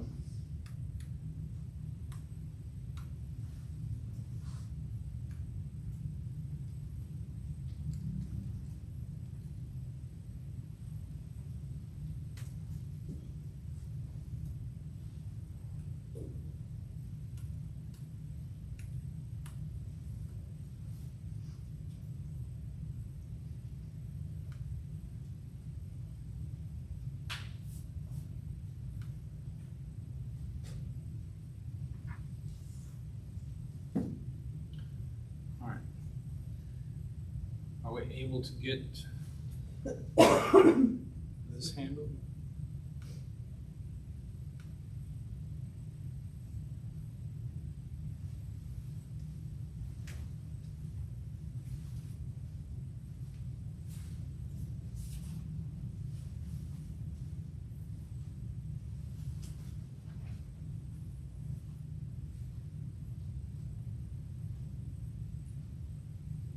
You are? I'm not entirely sure what let's see.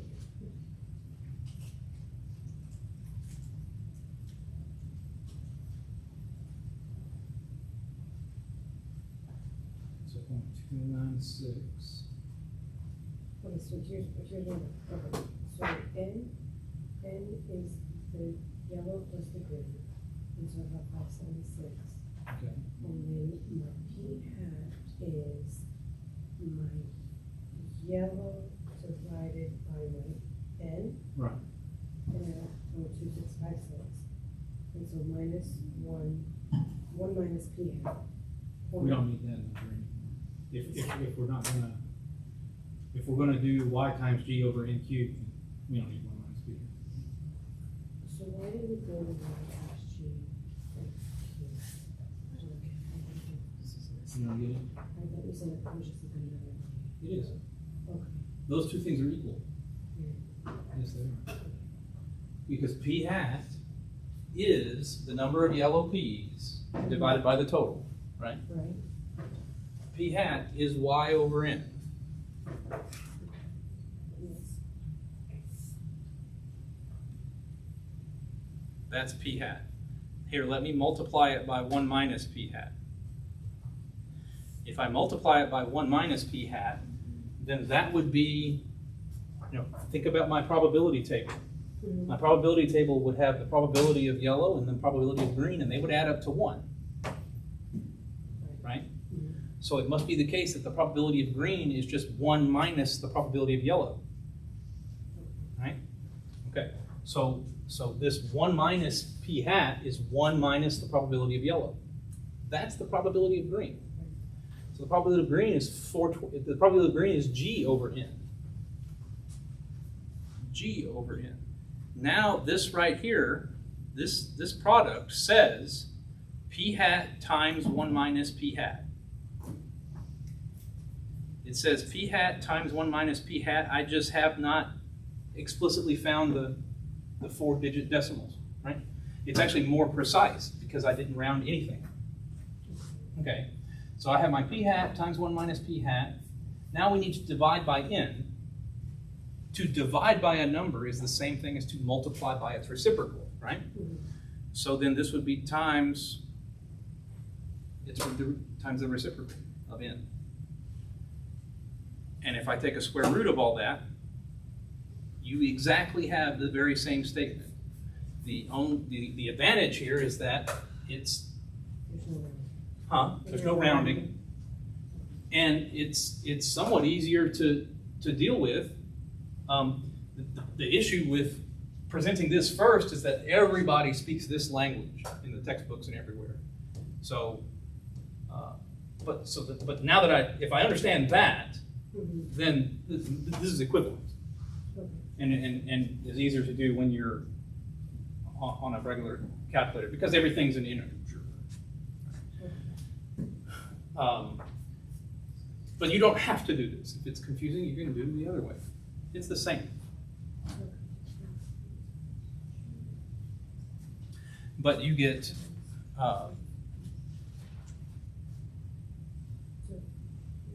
I have to put in parentheses. No, because it's all multiplication. That's fine. It's all the same operation. Because to divide is to multiply by a reciprocal. All right, And I think it's this. Is that correct? that's correct. Now you need the square root of that.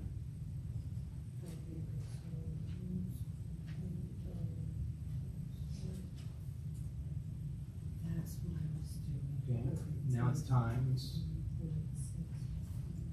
Okay. This is your error, write it down to 4 digits. I wasn't doing, Square root. That's okay. Round that last digit.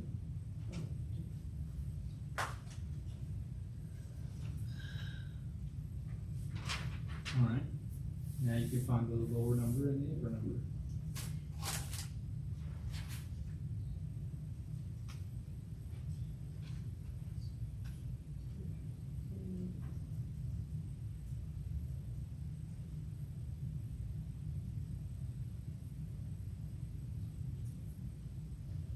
Okay. And when you type in your answer, it would be to 3 decimal places. After we found this number, that was after, is it? I thought we could have done it that way. Yeah. But then I got it. Here. If we're looking for,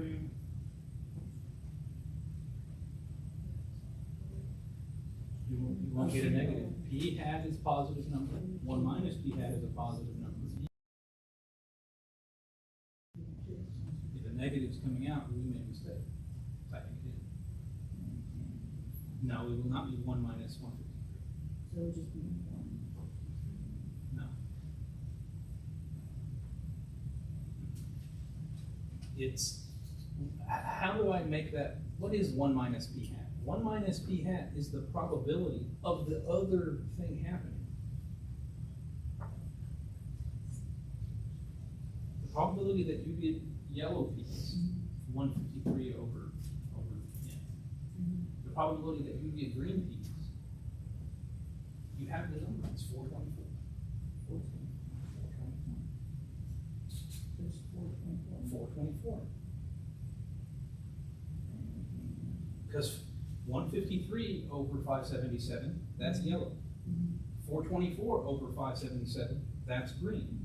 And then those two get multiplied together and divided again by 577. So you need a cube. There's 3 divisions by 577.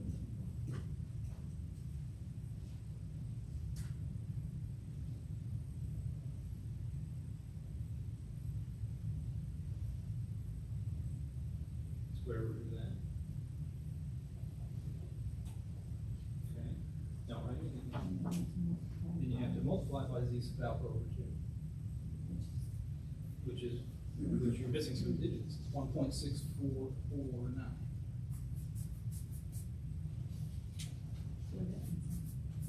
from our stat from calculator. Yes. See, 1.6449. You will multiply that, right? I'm gonna pick that number, times 1.6449. Yeah, this is the thing to write. That is our error term. 10302. And that's plus 1. P hat, the probability of the yellow pea. That's the quantity of yellow peas.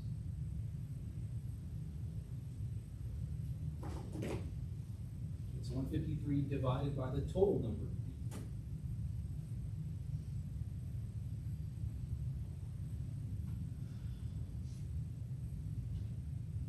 Two, 6, 5, 2.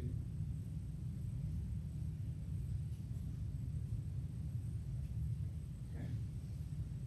Point estimate, plus or minus, error.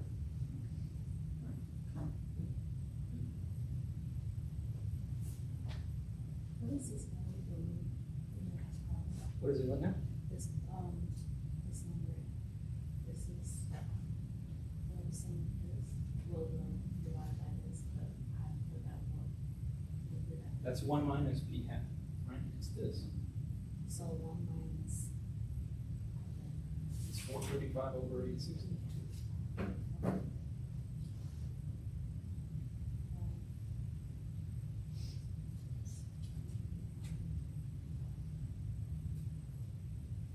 Divided by mid.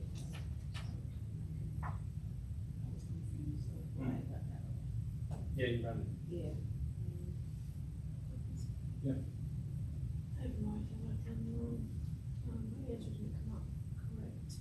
And I'm having a hard time understanding what do we do with this information after I get my standard deviation. So I took the 167 Mhm. and then added the total.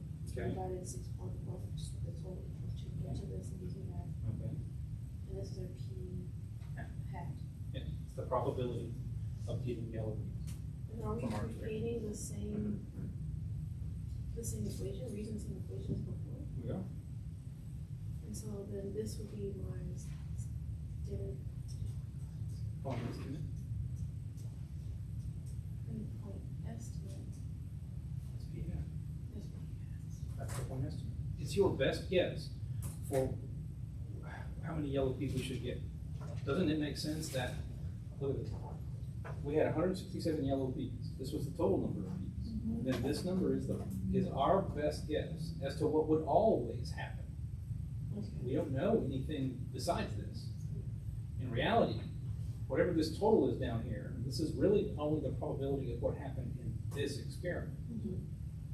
But we have to have a starting point to talk about the yellow peas that would ever occur if anyone ever did the experiment ever again.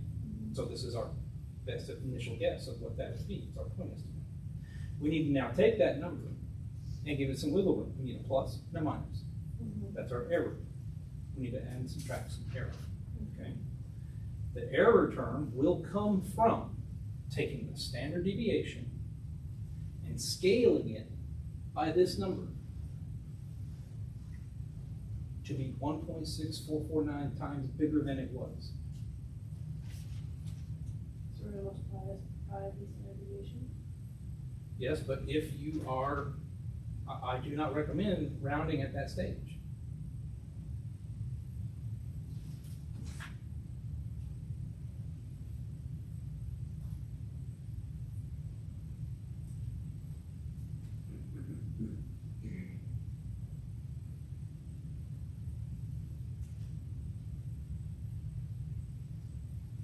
Yeah.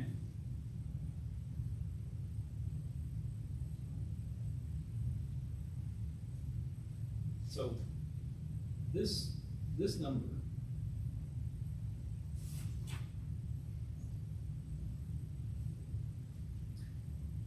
goes, we want to take the square root of that, right? So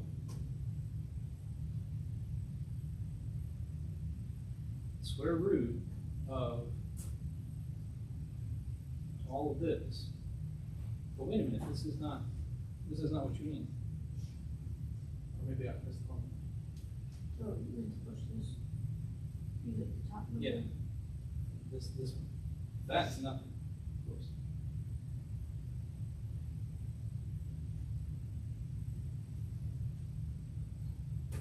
So this is the standard deviation. Right? It's the square root of that stuff. This is the square root of p hat times 1 minus p hat over n.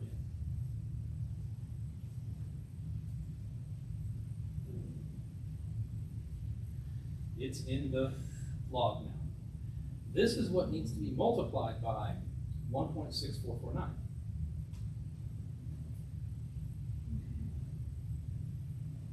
Then this is our error term. That's our error. This is the thing to write down.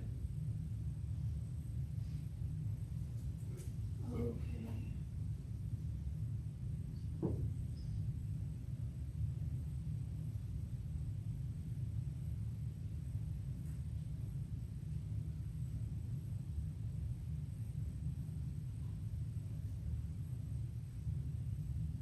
And then that's where we use the equations. So this is our p hat here. Write this number down. Put in, say E equals, and put 4 digits.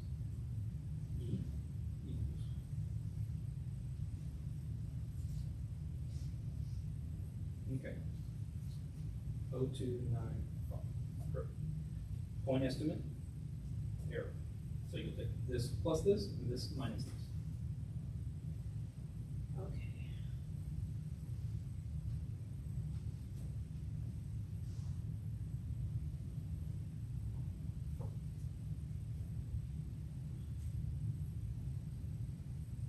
That's your upper number, 0.301. They just want 2 digits.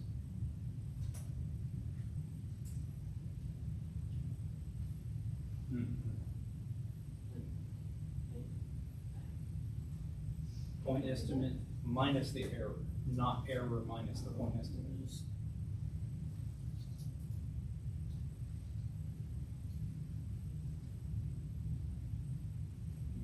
I'm confused what You're saying, you're typing in the error first. It doesn't go error minus point estimate.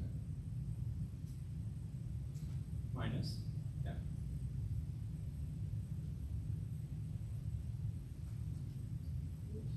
Point 242.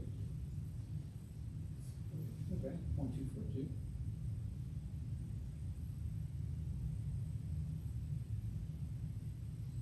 Should be smaller first. 0.301.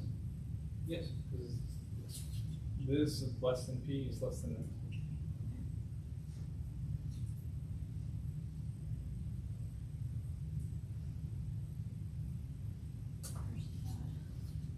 Everybody else, good?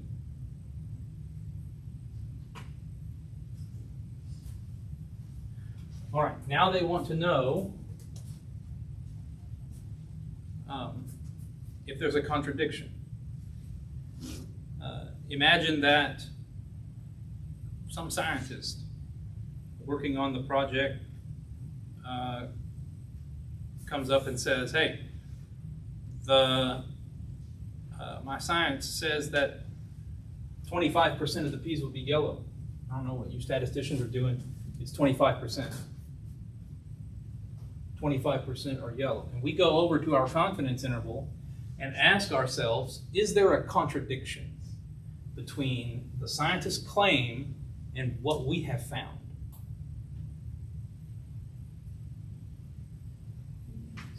Is there a contradiction? No. Why is there no contradiction? Because it's within our. Yeah. It's totally plausible that that P is 25% because 25% is oh, wait a second. Yeah, it's barely inside there. 0.242. Right? The answer for what P is could be any of these numbers. They're all just as equally likely. And 0.25 is certainly contained in there, so no contradiction. There's no contradiction, which means we say, no, the interval contains 0.25.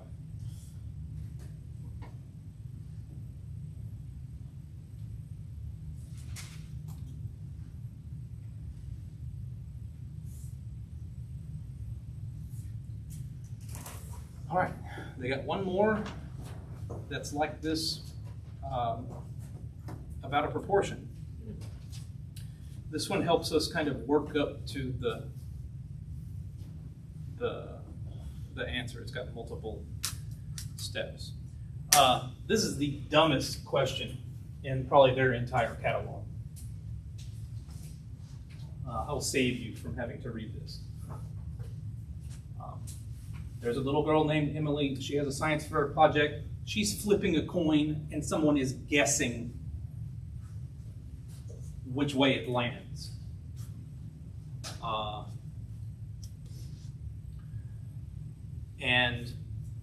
That person that's guessing, claims that they can, claims that they can do better than a random guess. Like they're on a hot streak, and they have a technique for knowing in advance how that coin would land. And what we did is Emily flips the coin 312 times, and the person on the hot streak guessing how it would land was correct 148 times. Okay. So there we go.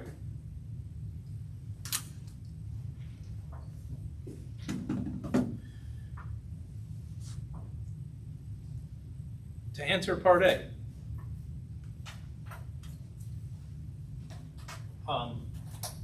if we were just going to make a random guess as to if the coin landed heads or tails, what's the probability that it lands on either of those?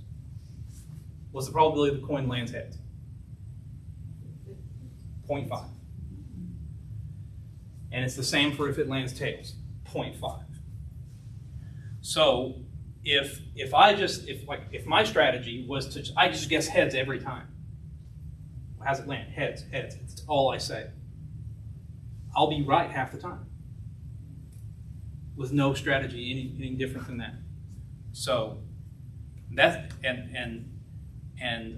that amounts to a random guess, right? Because I'm just saying the same thing every time, and the coin is being random, right? It would have the same effect as if the coin always was on heads, and I sometimes said heads, sometimes said tails. Makes no difference. So, 0.5.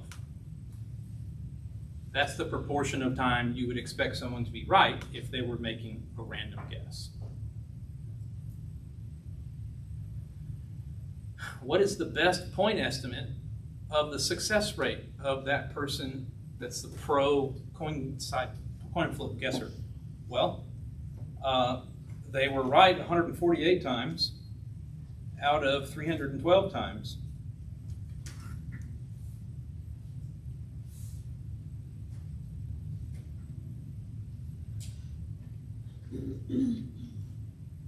To 4 decimals, that's 0.0474.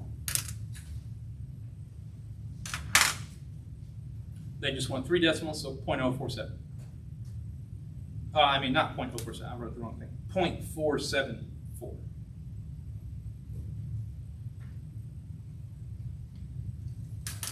Little less than half.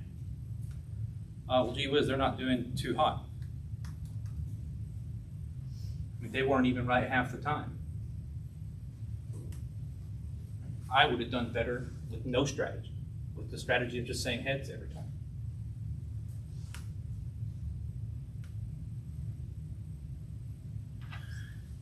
However, just because they didn't guess that well on this 312 trials doesn't mean that there was something up just that day during that experiment. It could be the case that if we repeated the experiment, that they'd do very well. Right? They might blow it out of the water next time. There could have just been something going on in this time. So it is not sufficient for us to simply look at this number and say that they don't know what they're doing. I must construct that confidence interval that gives it a margin of error that's tied to some degree of confidence. Then, if I can construct that interval, and that interval completely misses their performance, then I'll know that they're awful. For example, here they were at 0.474. If my confidence interval says that, say it like this. My point estimate for them is 0.474. If my confidence interval of their performance is 0.45 up to 0.49, let's say. Let's just say, for granted, that this was the confidence interval I got for what their performance should usually be. it doesn't even contain 0.5. That means I would, what's my confidence level here? Well, at 95% is what it's going to be. Then I would be 95% confident that they don't know what they're doing.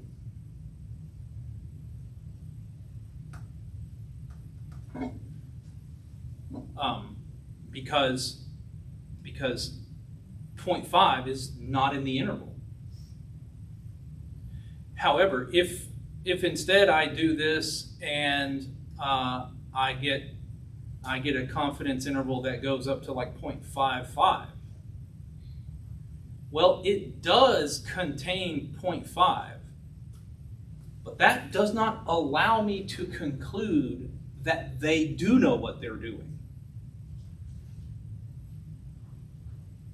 All I would be able to conclude is that sometimes they're worse than a random guess, sometimes they might be a little bit better than a random guess, or in all actuality, their method is nothing different than a random guess.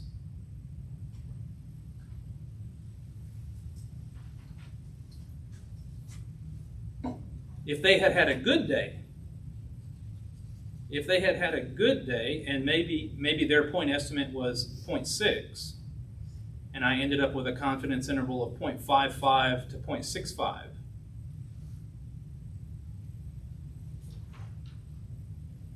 then their confidence interval would have been completely above the random guess.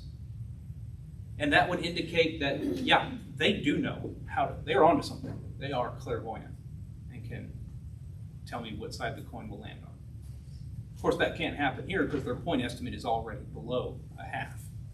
So let us construct the 95% confidence interval where that's the point estimate, so it's the point right in the middle. All I am needing is the margin of error. Well, the 95% corresponds to a 1.96 for z sub alpha over 2. And then it would have to be times square root of p hat times 1 minus p hat over n. And you can do either one.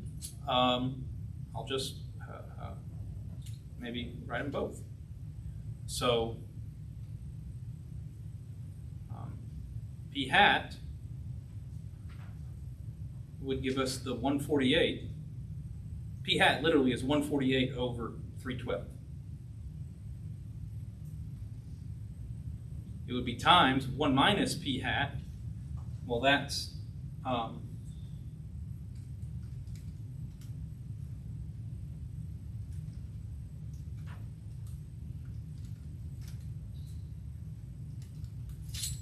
that would be 164 over 312. Where did I get 164? It's 312 minus 148. It's just the number of times that they were wrong out of 312.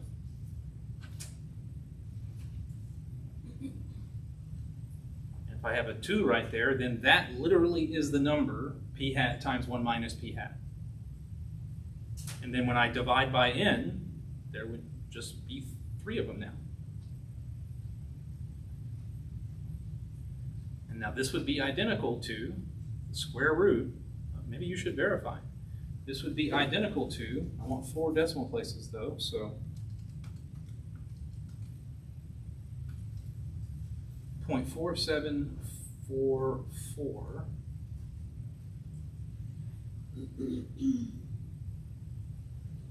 times 0.5256 over 312. It's up to you which one you want. They're literally the same thing. And oh, I forgot my times 1.96.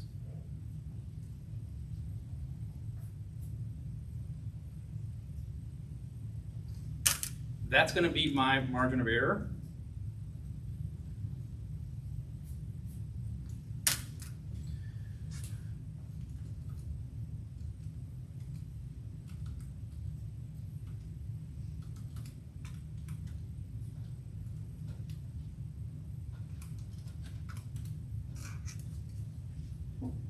get 0.0554. I have a question. So if I didn't have like the 95% and I had 90%, so it's 1.6449. Do I just multiply it by that? Yes, all those numbers, yeah, 1.6449. Where did you get the 1.96? That is from, on my standard normal curve, 95% of the area is between minus 1.96 and 1.96. The normal calculator is where you get it from. So what ends up happening is that when it's the z sub alpha over 2, I mean, they only ever do 95% confident, 90% confident, sometimes 99% confident. That's just 3 numbers. You end up just knowing them. I don't know the one for 99%. And probably before class, I didn't remember the one for 90%. Right? But we've already used it a couple times by now. So the 95% one, I've seen it so much, I know it. It's 1.96. Well, the 99% one should be, it should be close to 3, but yeah. All right, so great. There's my error.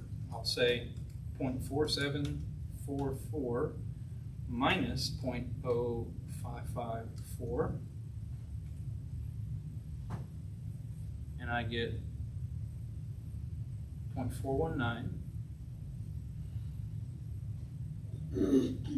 less than P less than. Now here when I'm going to compute this upper number, I'm doing something up here, but I'm not actually telling y'all what I'm doing. Somebody could probably guess it though. Standard deviation. Huh? Yeah, it's not. So I'm taking 0.41. I'm taking that lower number, which is already right there in my calculator, and I'm adding to it 2 times my error, because that's the width of the interval. That'll put you at the other side. You know what I'm saying? Because look, my interval has my point estimate right in the middle. When I subtract the error, I get right here to p hat minus e. So when I add 2 times the error, it goes from there to there to there. That's 2 times the error. And now I'm at the other side of my confidence interval. And it's just like 5 seconds faster, 10 seconds faster, you know. See what I'm doing? Will you remind me where you have the 0.419? 0.419 is p hat minus e.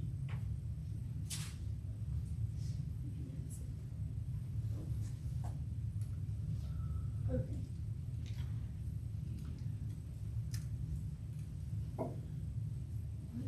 Yes. And p hat's 148 divided by 312, right? Yeah. Okay, which is So that, okay.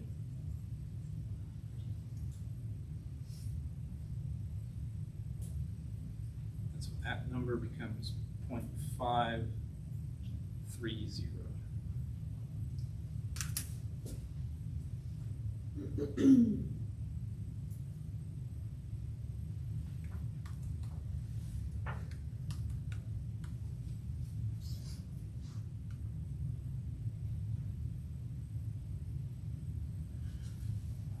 All right, I detect some frustration here. A little bit. I'm not sure that without your guidance, I would be able to find the point estimate on my own, or even accurately find n. Well, it says among 312 trials. So n would be the total of whatever we're talking about. Right. Okay. In little lowercase n is always the number of members of your sample. So we could have done this 1,000 times and I'd have a 1,000 trials. But here it's just 312, so little n is 312. And our point estimate is just the probability of, whatever they're talking about. Here they're talking about being correct.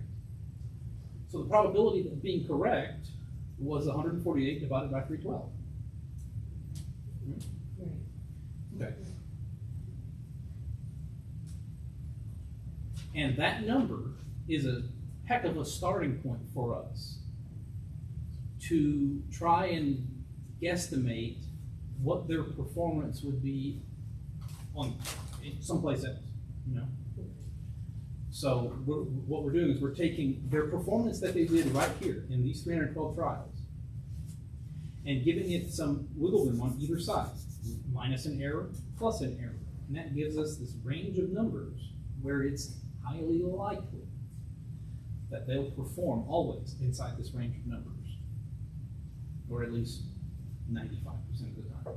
Okay, so P hat, or the point estimate, is just always our starting point. It's our best initial guess, yeah. That's the initial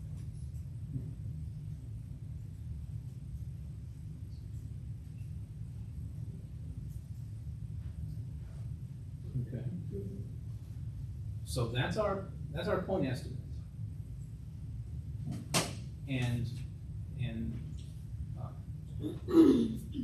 okay, well, how do we compute the error then? Can we do that? Because it also uses the point estimate, right? Yes, so I've got that figured out. Okay, we got the error figured out. That's the hard part. Right.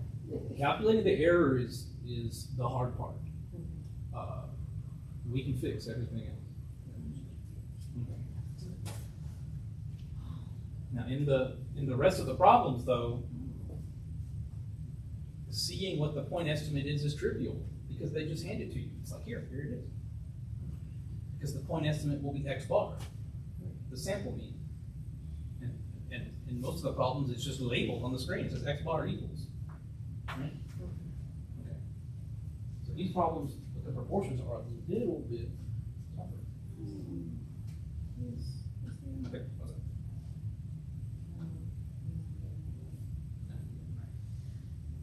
Show me how you compute your error term.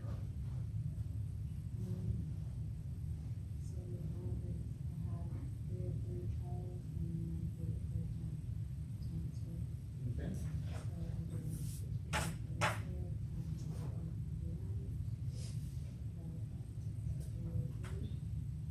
You-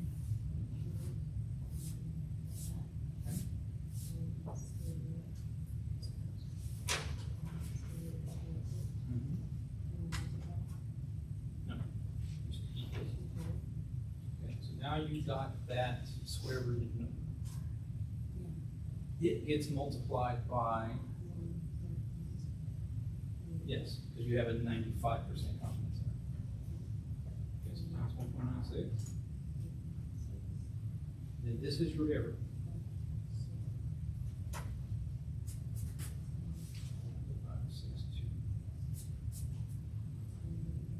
So that's not the end of the problem. Yeah. So you had taken that 1.96 and snuck it in underneath the radical. Yeah. So in essence, instead of you multiplying by 1.96, you were multiplying by the square root of 1.96. Which is not quite big enough number.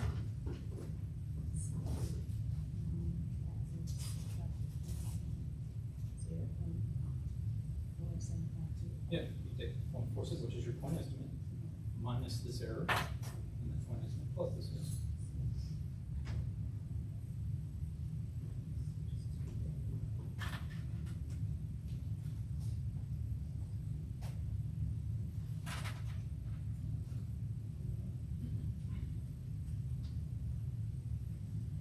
So go back.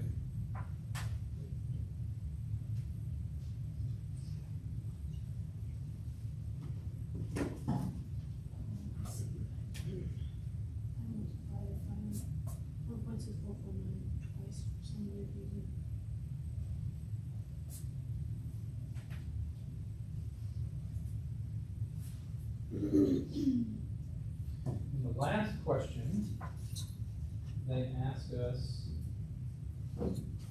to analyze the result of our confidence interval. That's where we're imagining this thing on a real number line with the 0.5, because 0.5 is where, I mean, that's just a random guess. And 0.5 is inside this, okay? So if this top number had been less than 0.5, I could conclude strongly that they're awful. They don't know what they're doing. But here, I can't say that they're good. All I could really say is that, I mean, they're really no different than a random guess.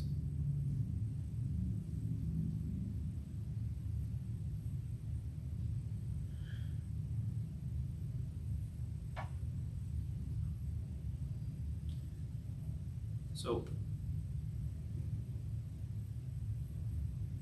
no, that's not it.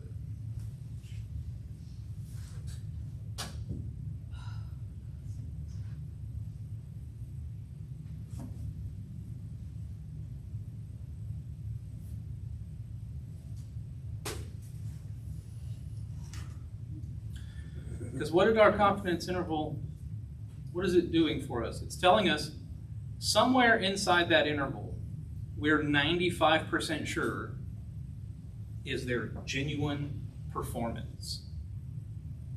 How they'll always typically perform. And if I were to get, let's say, 0.55 to 0.65, that's completely above 0.5. That means that 95% of the time, they will be better than random. Then they would know what they're doing. I would have the evidence to conclude that they knew what they were doing. But that didn't happen. It's not entirely above 0.5. Consequently, there does not appear to be any evidence that they can pick the correct hand or can guess the correct side the coin landed on. In order for me to conclude that they can guess which side the coin lands on, I need this, and this didn't happen.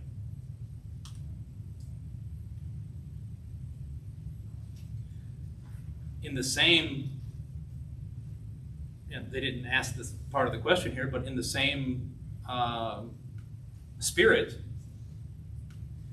if that confidence interval was completely on the other side, then I would have strong evidence that they have no idea what they're doing at all and perform worse than a random guess. If 0.5 is over here, and here I have 0.45 and 0.35, then they are awful 95% of the time. And it would be evidence of that. But we got a confidence interval that straddled 0.5. All I could really conclude is that their method ain't any different than a random guess.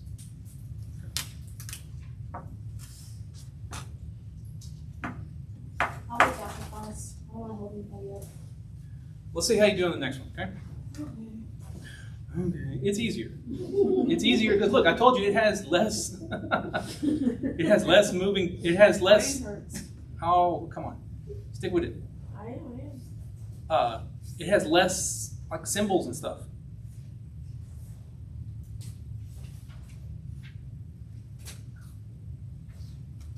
Body temperature. Look at what's happening in our answer. It's about a mu. So this is back to our original notation. The answer will be x bar plus or minus.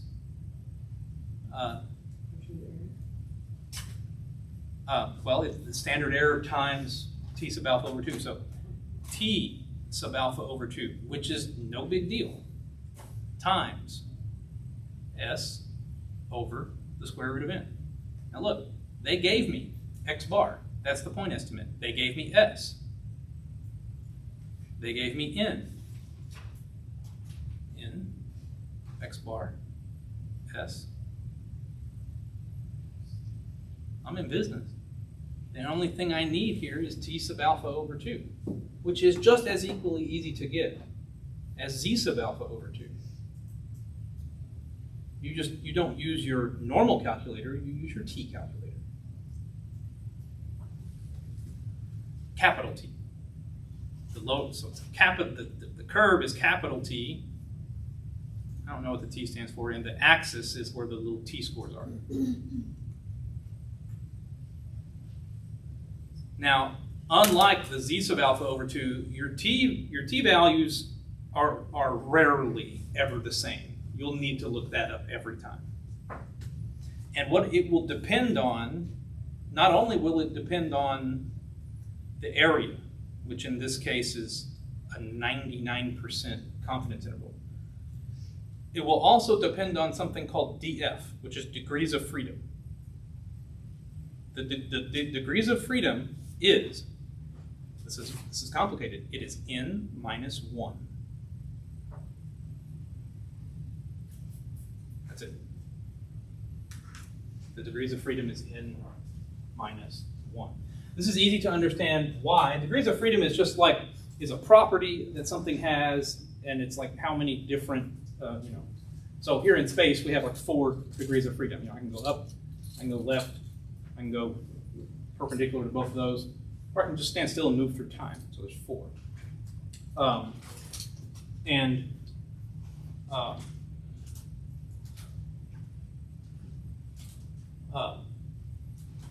If you had, so there's 6 people in this room besides me. And if we were about to take remember the days of Scantron tests? Well, none of y'all brought your pencils, and so I got to loan y'all some pencils. And there's 6 of y'all, so n is 6. But oh no, I have exactly 6 pencils, and I put the 6 pencils right here. 6 of y'all, 6 pencils.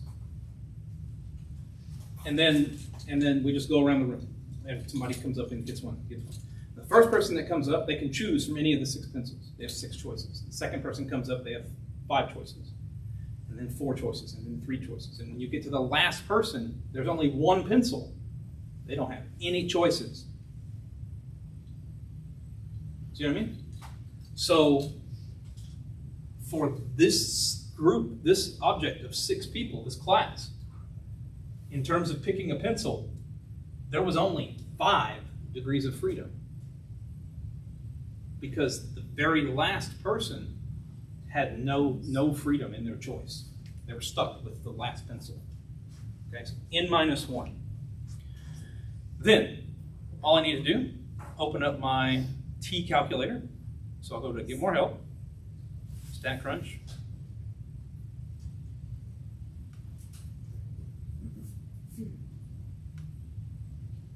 Stat, calculators, T. It looks a lot like the normal curve. It's not. It is different. And the difference is coming from this DF. If DF goes to infinity, then this does become the normal curve. Right? But if DF is a number less than infinity, if it's finite, then there's a different, I mean, look, that's what it looks like when DF is 2. It's this skinny little, right? But if this was, 2,000, then it's nearly the normal curve. So you get different scores for every different degree of freedom. Now my n was 103, so my degree of freedom should be 102. I'll put it on between, and I need 99% of the area.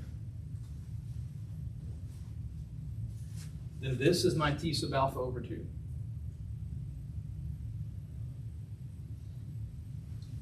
It has this degrees of freedom, so it's 1 less than my n. And I have 99% of the area in between these 2 points.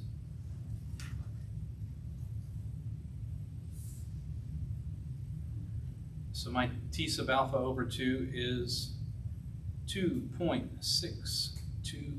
68.49.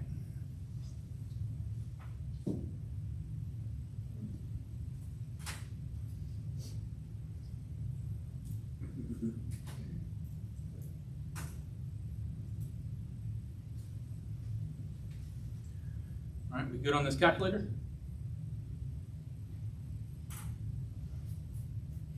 Can you help me remember why you chose 1299 as the area? Because they asked me to make a 99% confidence interval.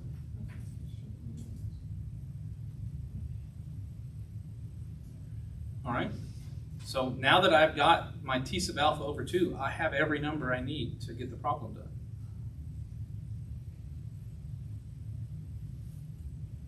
The solution is right here.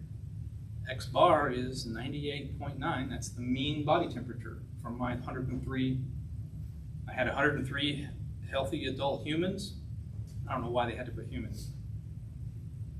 Well, I guess maybe could have been healthy adult dogs or something. But okay, so 98.9 is my average body temperature. And then I should plus or minus a 2.6249 times S over square root of n. So that's 0.65 over the square root of 103.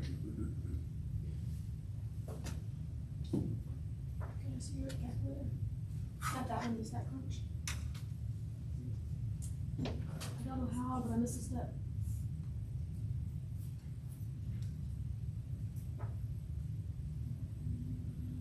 Why are we getting the 2.62? That's what's the output of the calculator. Because it's not computing that for me. It tells me error.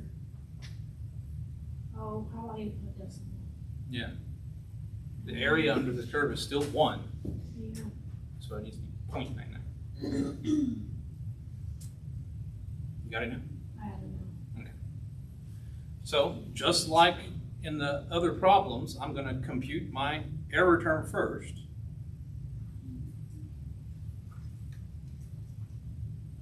And there's just these numbers to multiply together. So everyone except NVIDIA can just use 2.6249 and then you times 0.65 and then divide and then type your square root button and then say 103. Okay? And then you can just hit equals.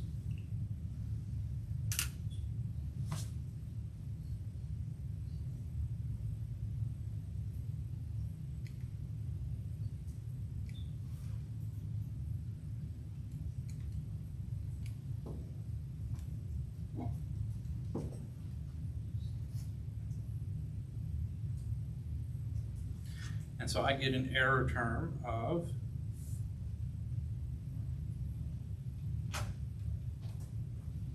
0.1681.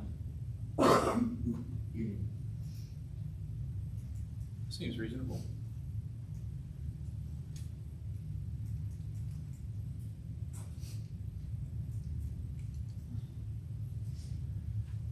So my lower limit, rounded to 3 decimal places, would be 98.732.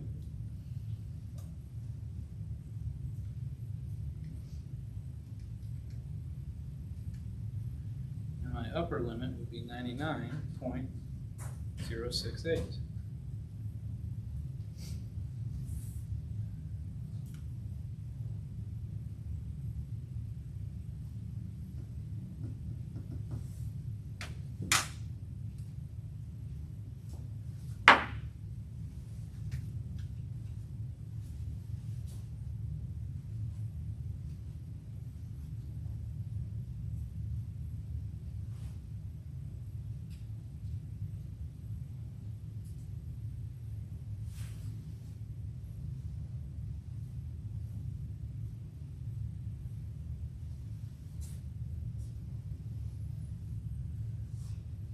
Has anyone got theirs? You got yours? Excellent. Yeah. That one is much easier. On the next one, can you let us try to? On figure part out- B or the next problem? The next question, Okay. can you let us try to figure out what, each one of them? Sure. Alright. You can do that right now. Okay. Immediately.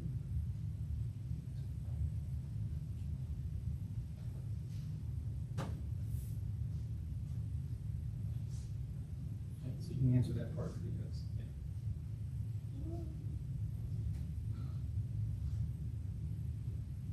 Well, I can't, so, how can I have the high number down here and the low number up there?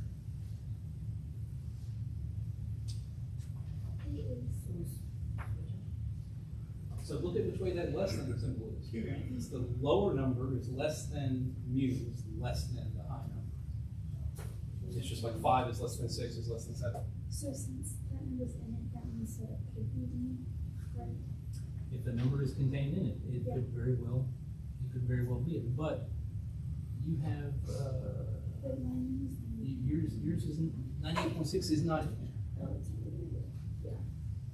98.6 is not in there. That interval is completely below 98.6. So that's suggesting it's lower than 8.6. Yes.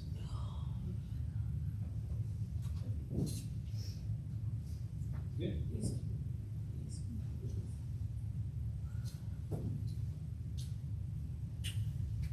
I don't know what I'm missing, understanding today. So, I did make sure how my variables, do not be short, use of freedom, these equations. Is it minus 108? Yeah. I don't really use it in the equation, that's what I'm saying. Should I have made this one away? Well, that's where this number comes from. 2.6221 comes from, look, 108, 99%. Okay. And so then I plugged it into the equation, and so I didn't know how to put it in the system, so I broke it down by doing this first.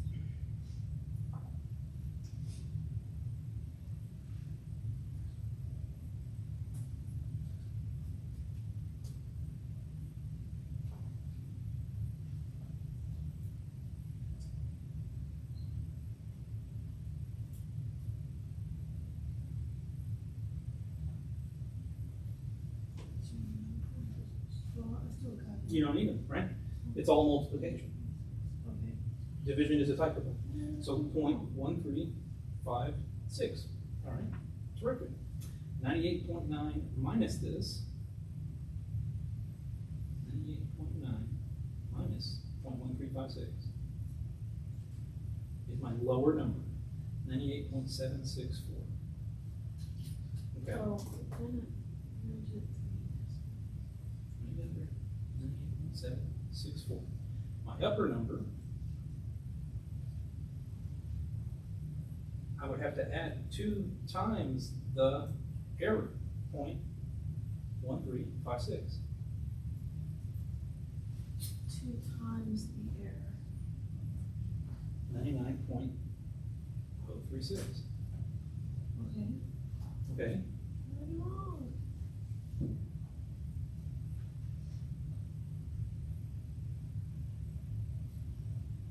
it's not 98.9, it's 98.3. Good God.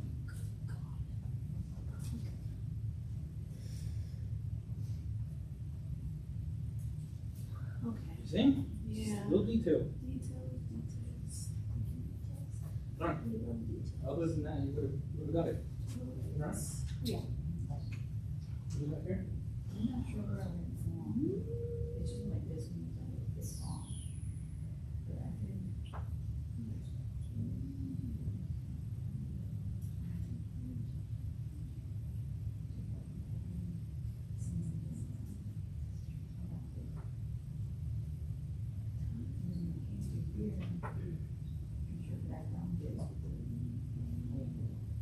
So, um,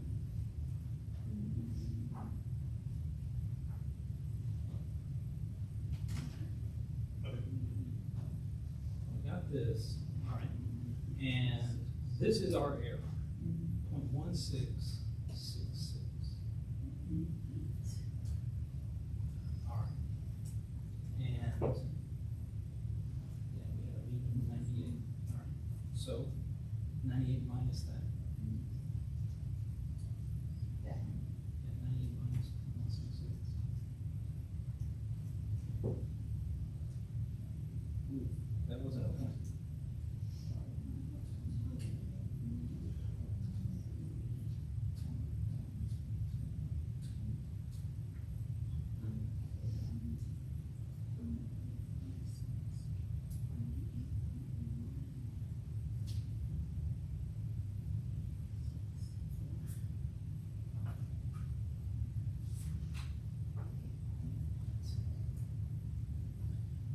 Let's check the 2.3610 number. You pull up your normal calculator or your T calculator.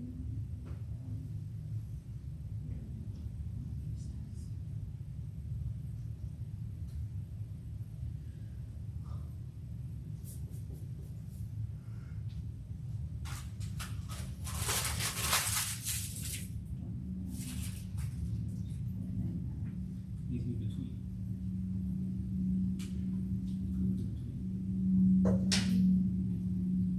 Otherwise, you're doing that.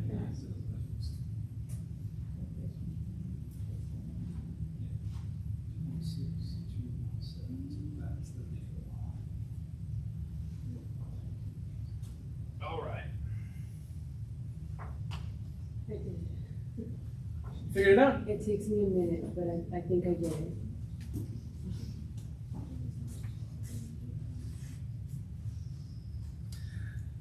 Let's see, I have to answer this second part.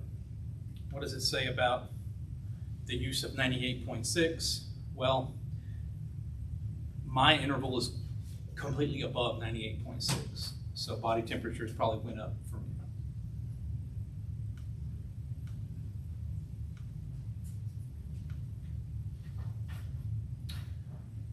All right.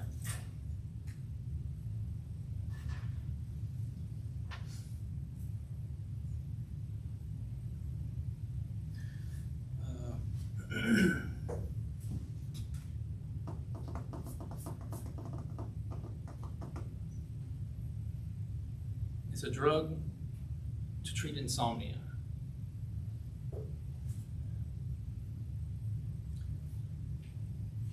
Now,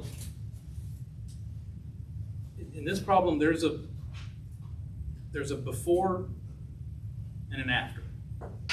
So it's like they had an average time that they were awake before they got treatment, and then there's an average time they were awake after they got treatment. So before minus after, well, let's analyze this. If this is less than 0, if it's negative, now the before and the after, that's how long they were awake, I guess, after they tried to go to bed. Then does that mean the drug was effective if it was negative? Or does that mean it was not effective?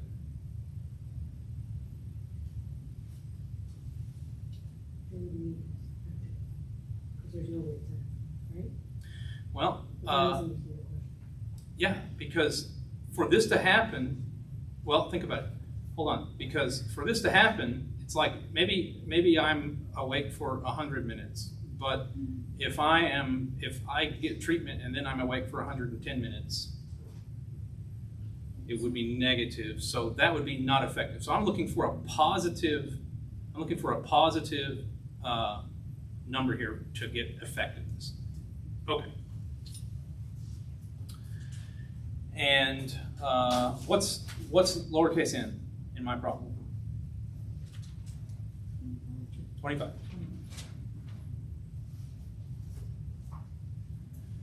And I have to be careful because of the two mean wake times. I'm trying to do a confidence interval for after treatment. Yeah, so this number is my X bar.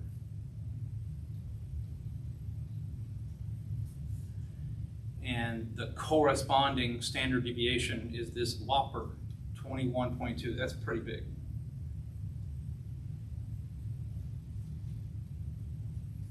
By comparison to X bar. Okay. We get to assume it's from normal distributed population. Confidence interval is 90%. And so my DF will be 24, and I need to do a 90% confidence interval.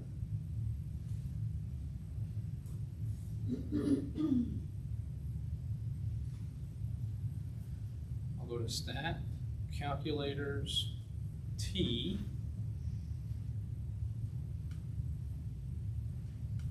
Degrees of freedom 24. Put it on between, and I need 90%. So my T sub alpha over 2 is 1.7109.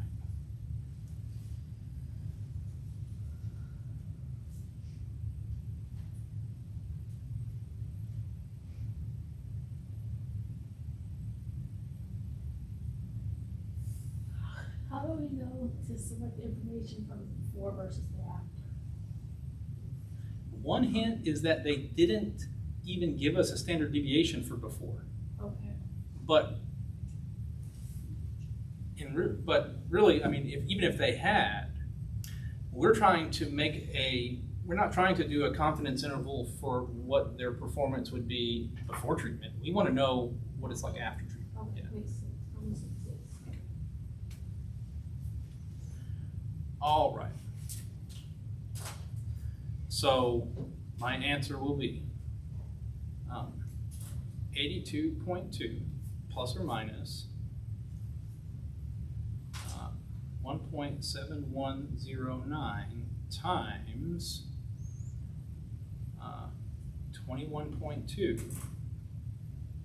divided by the square root of 25. That's just 5. That's convenient. It's probably different for you, so.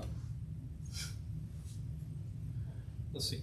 Compute my error first. 1.7109 times 21.2 divided by square root 25.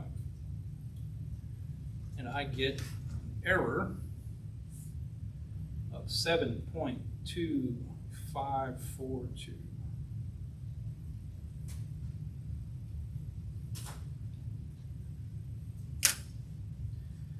Then 82.2 minus that gives me a lower limit of 74.9.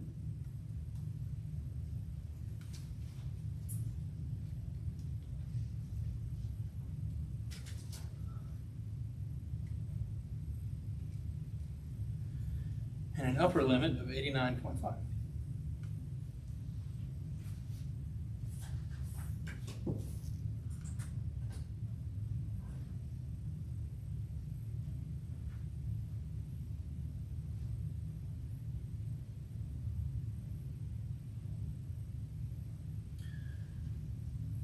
What do the results suggest about that mean wait time of 105 that was from before the treatment? Okay. What do you think?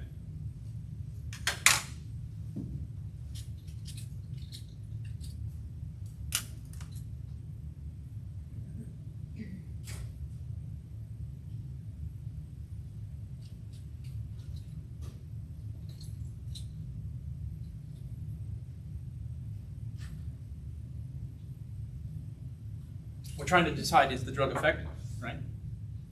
What do you think? Carissa, talk to me. I think the drug is affected just because the time came down of the intervals of that they were up. You have to have a rigorous analysis. You have to look at the limits here. And what can you say about these limits? How confident are we that this is going to happen? We're like very confident. Yeah. Well, we're not that confident. It's only 90%. Right? Pretty confident. Yeah. 90% confident that it's got to be in here. if you get treatment. And if you don't get treatment, 105. Way outside of it. And so the interval is completely below the 105. And your conclusion, now that's what supports your observation, is that both of the limits are below 105. That's like evidence, strong evidence. You can go to court with that evidence. It's that, and people do. I mean, it's that. It's scientific, if you will, because it's not just our claim, and it's not just what we feel or what it looks like. This must happen, and this is how often it will happen.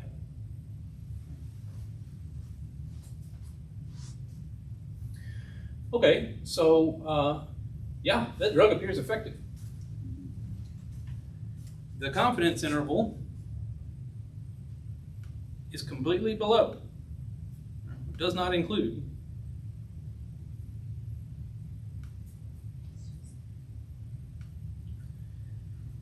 So the means, I mean, they needed to say more here. Not only did it not include it, it could have missed it on the other side. It could have made their insomnia worse. So not only does it did not include it, but it puts the interval on the right side of the mean wake time without treatment of 105. So they actually are getting to bed quicker, getting to sleep quicker. So the means before and after treatment are different, and the result, the drug has an effect.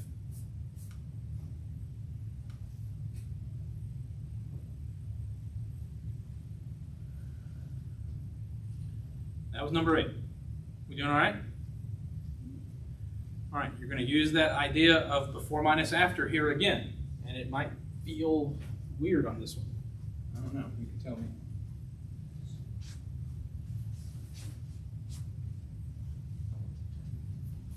It's the what is this, like an old wives' tale of garlic lowering cholesterol?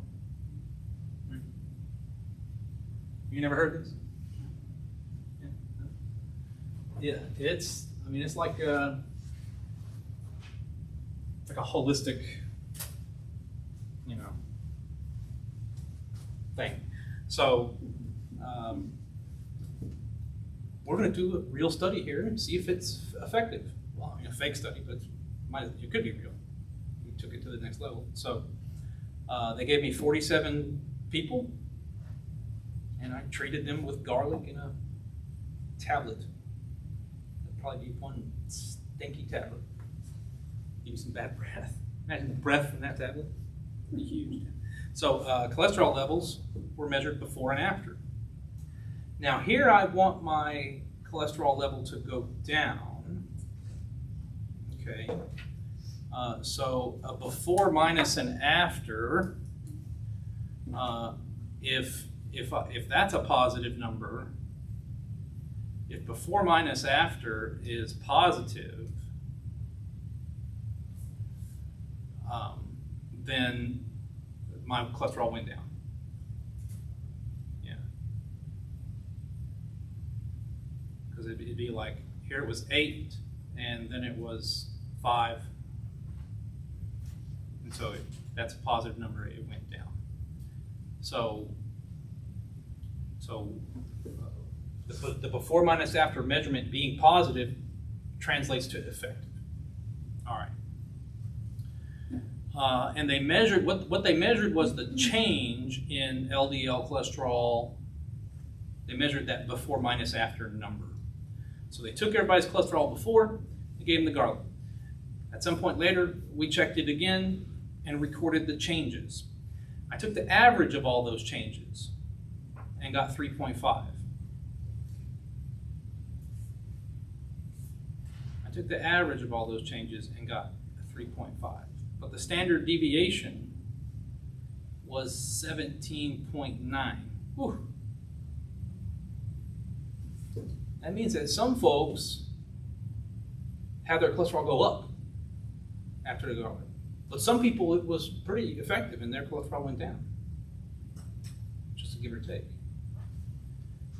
Now, you might look at this and say, well, the mean was 3.5 and that's the change. And what we decided was that if the change was positive, then that meant it reduced their cholesterol. So to the uninitiated, we would look at this and say, well, look, this right here shows that it was effective. But that's not strong enough. That does not constitute evidence. What we will do will constitute evidence one way or the other. This is just the mean performance of these 47 subjects. I have to take this information about these 47 subjects and extend it to a result about the entire population of people. And I do that via this confidence interval. And I get to tie to it some level of confidence. Okay, so 90% is my level of confidence. N is 47. Let me head over to the T calculator. So my degrees of freedom would be 46.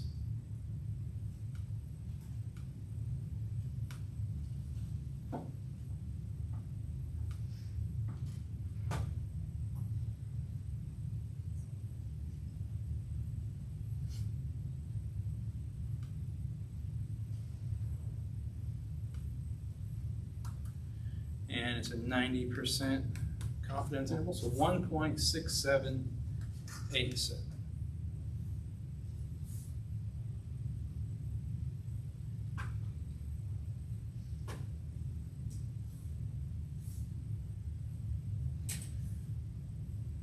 All right, so my answer will be 3.5 plus or minus 1.6787 times 17.9 divided by the square root of 47.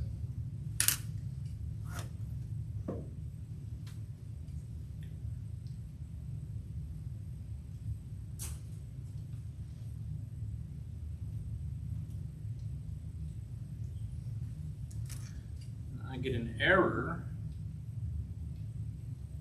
of 4.3831.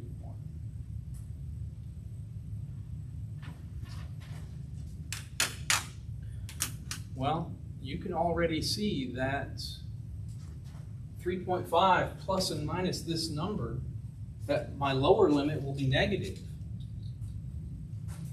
Because it'd be 3.5 minus 4 or some odd. So it's going to be this negative number for my lower limit. It's going to be a positive number for my upper limit. That's going to contain 0. Because if the left side is negative, the right side is positive, that means 0 is in between. And that would translate to me being 90% sure. I'd be 90% sure that the change could have just been 0. Which means it's not effective at lowering garlic. To be effective at lowering garlic, both of those numbers would have needed to be positive.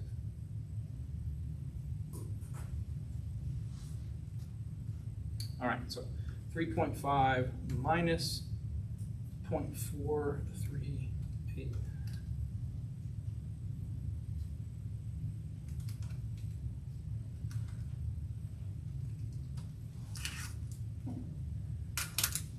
Rounded to 2 decimals, negative 0.88.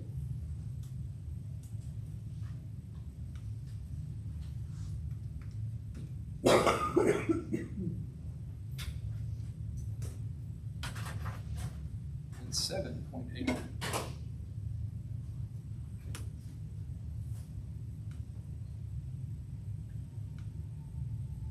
What does the confidence interval suggest about the effectiveness?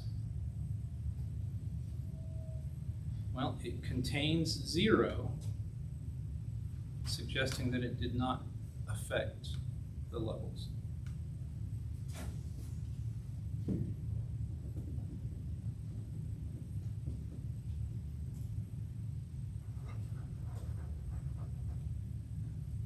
On the last question, you aren't given X bar, and you aren't given standard deviation.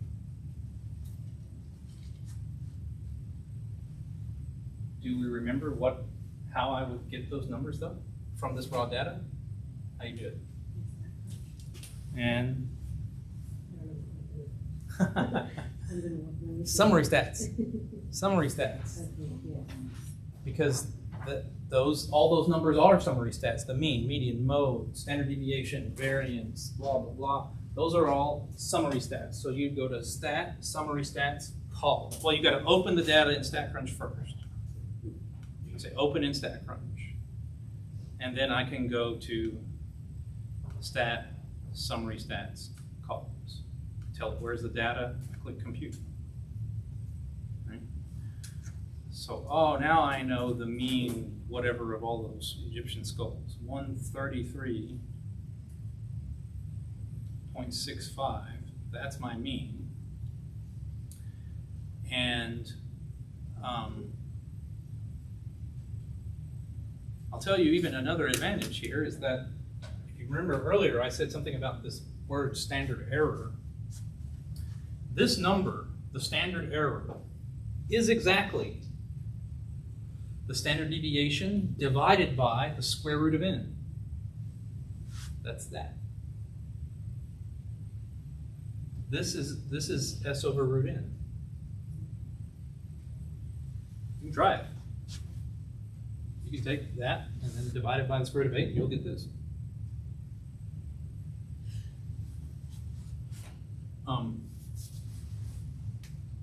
Okay, so really all I'm needing now is my T sub alpha over 2.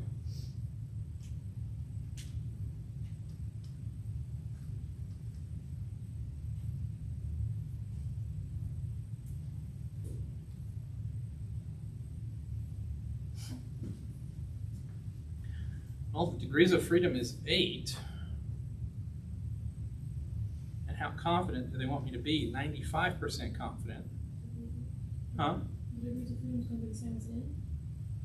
No, degrees of freedom is n minus 1. I Did thought you said it was 8. I misspoke, sorry. N is 8. Degrees of freedom would be 7.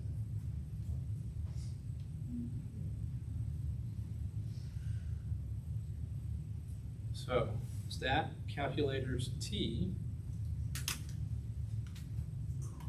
that's 7, put it on between, change this to, what do they want, 95%?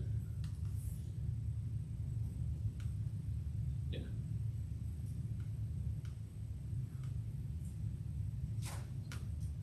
.3646.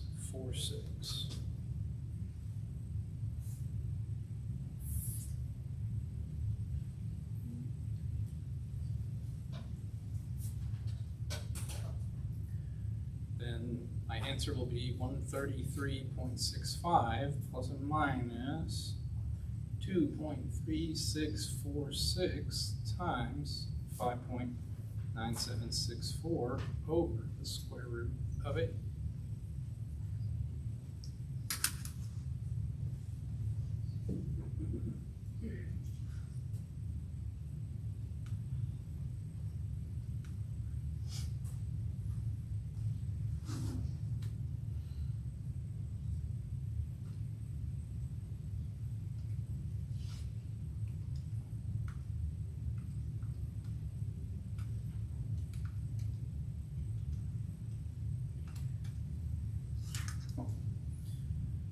Okay, so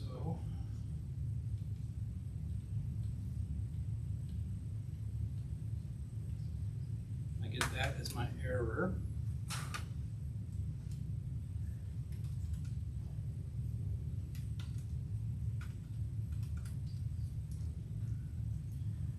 Rounded to 2 decimal places, my lower limit, 128.65.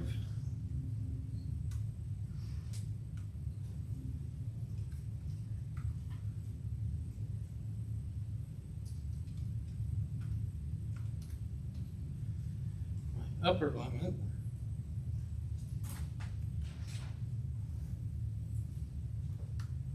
is this. And it's the confidence interval for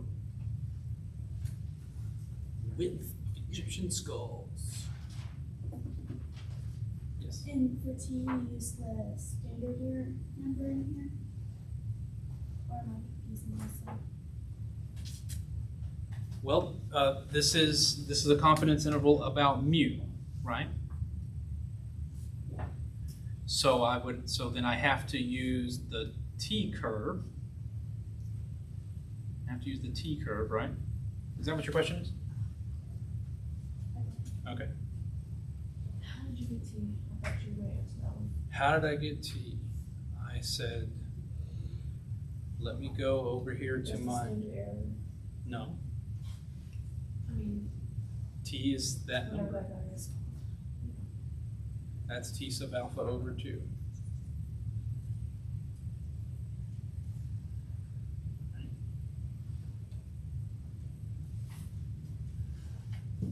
At a 95% confidence interval, I plugged in the 0.95. I put 7 for my degrees of freedom. And I put it on between. Out came the T sub alpha over 2.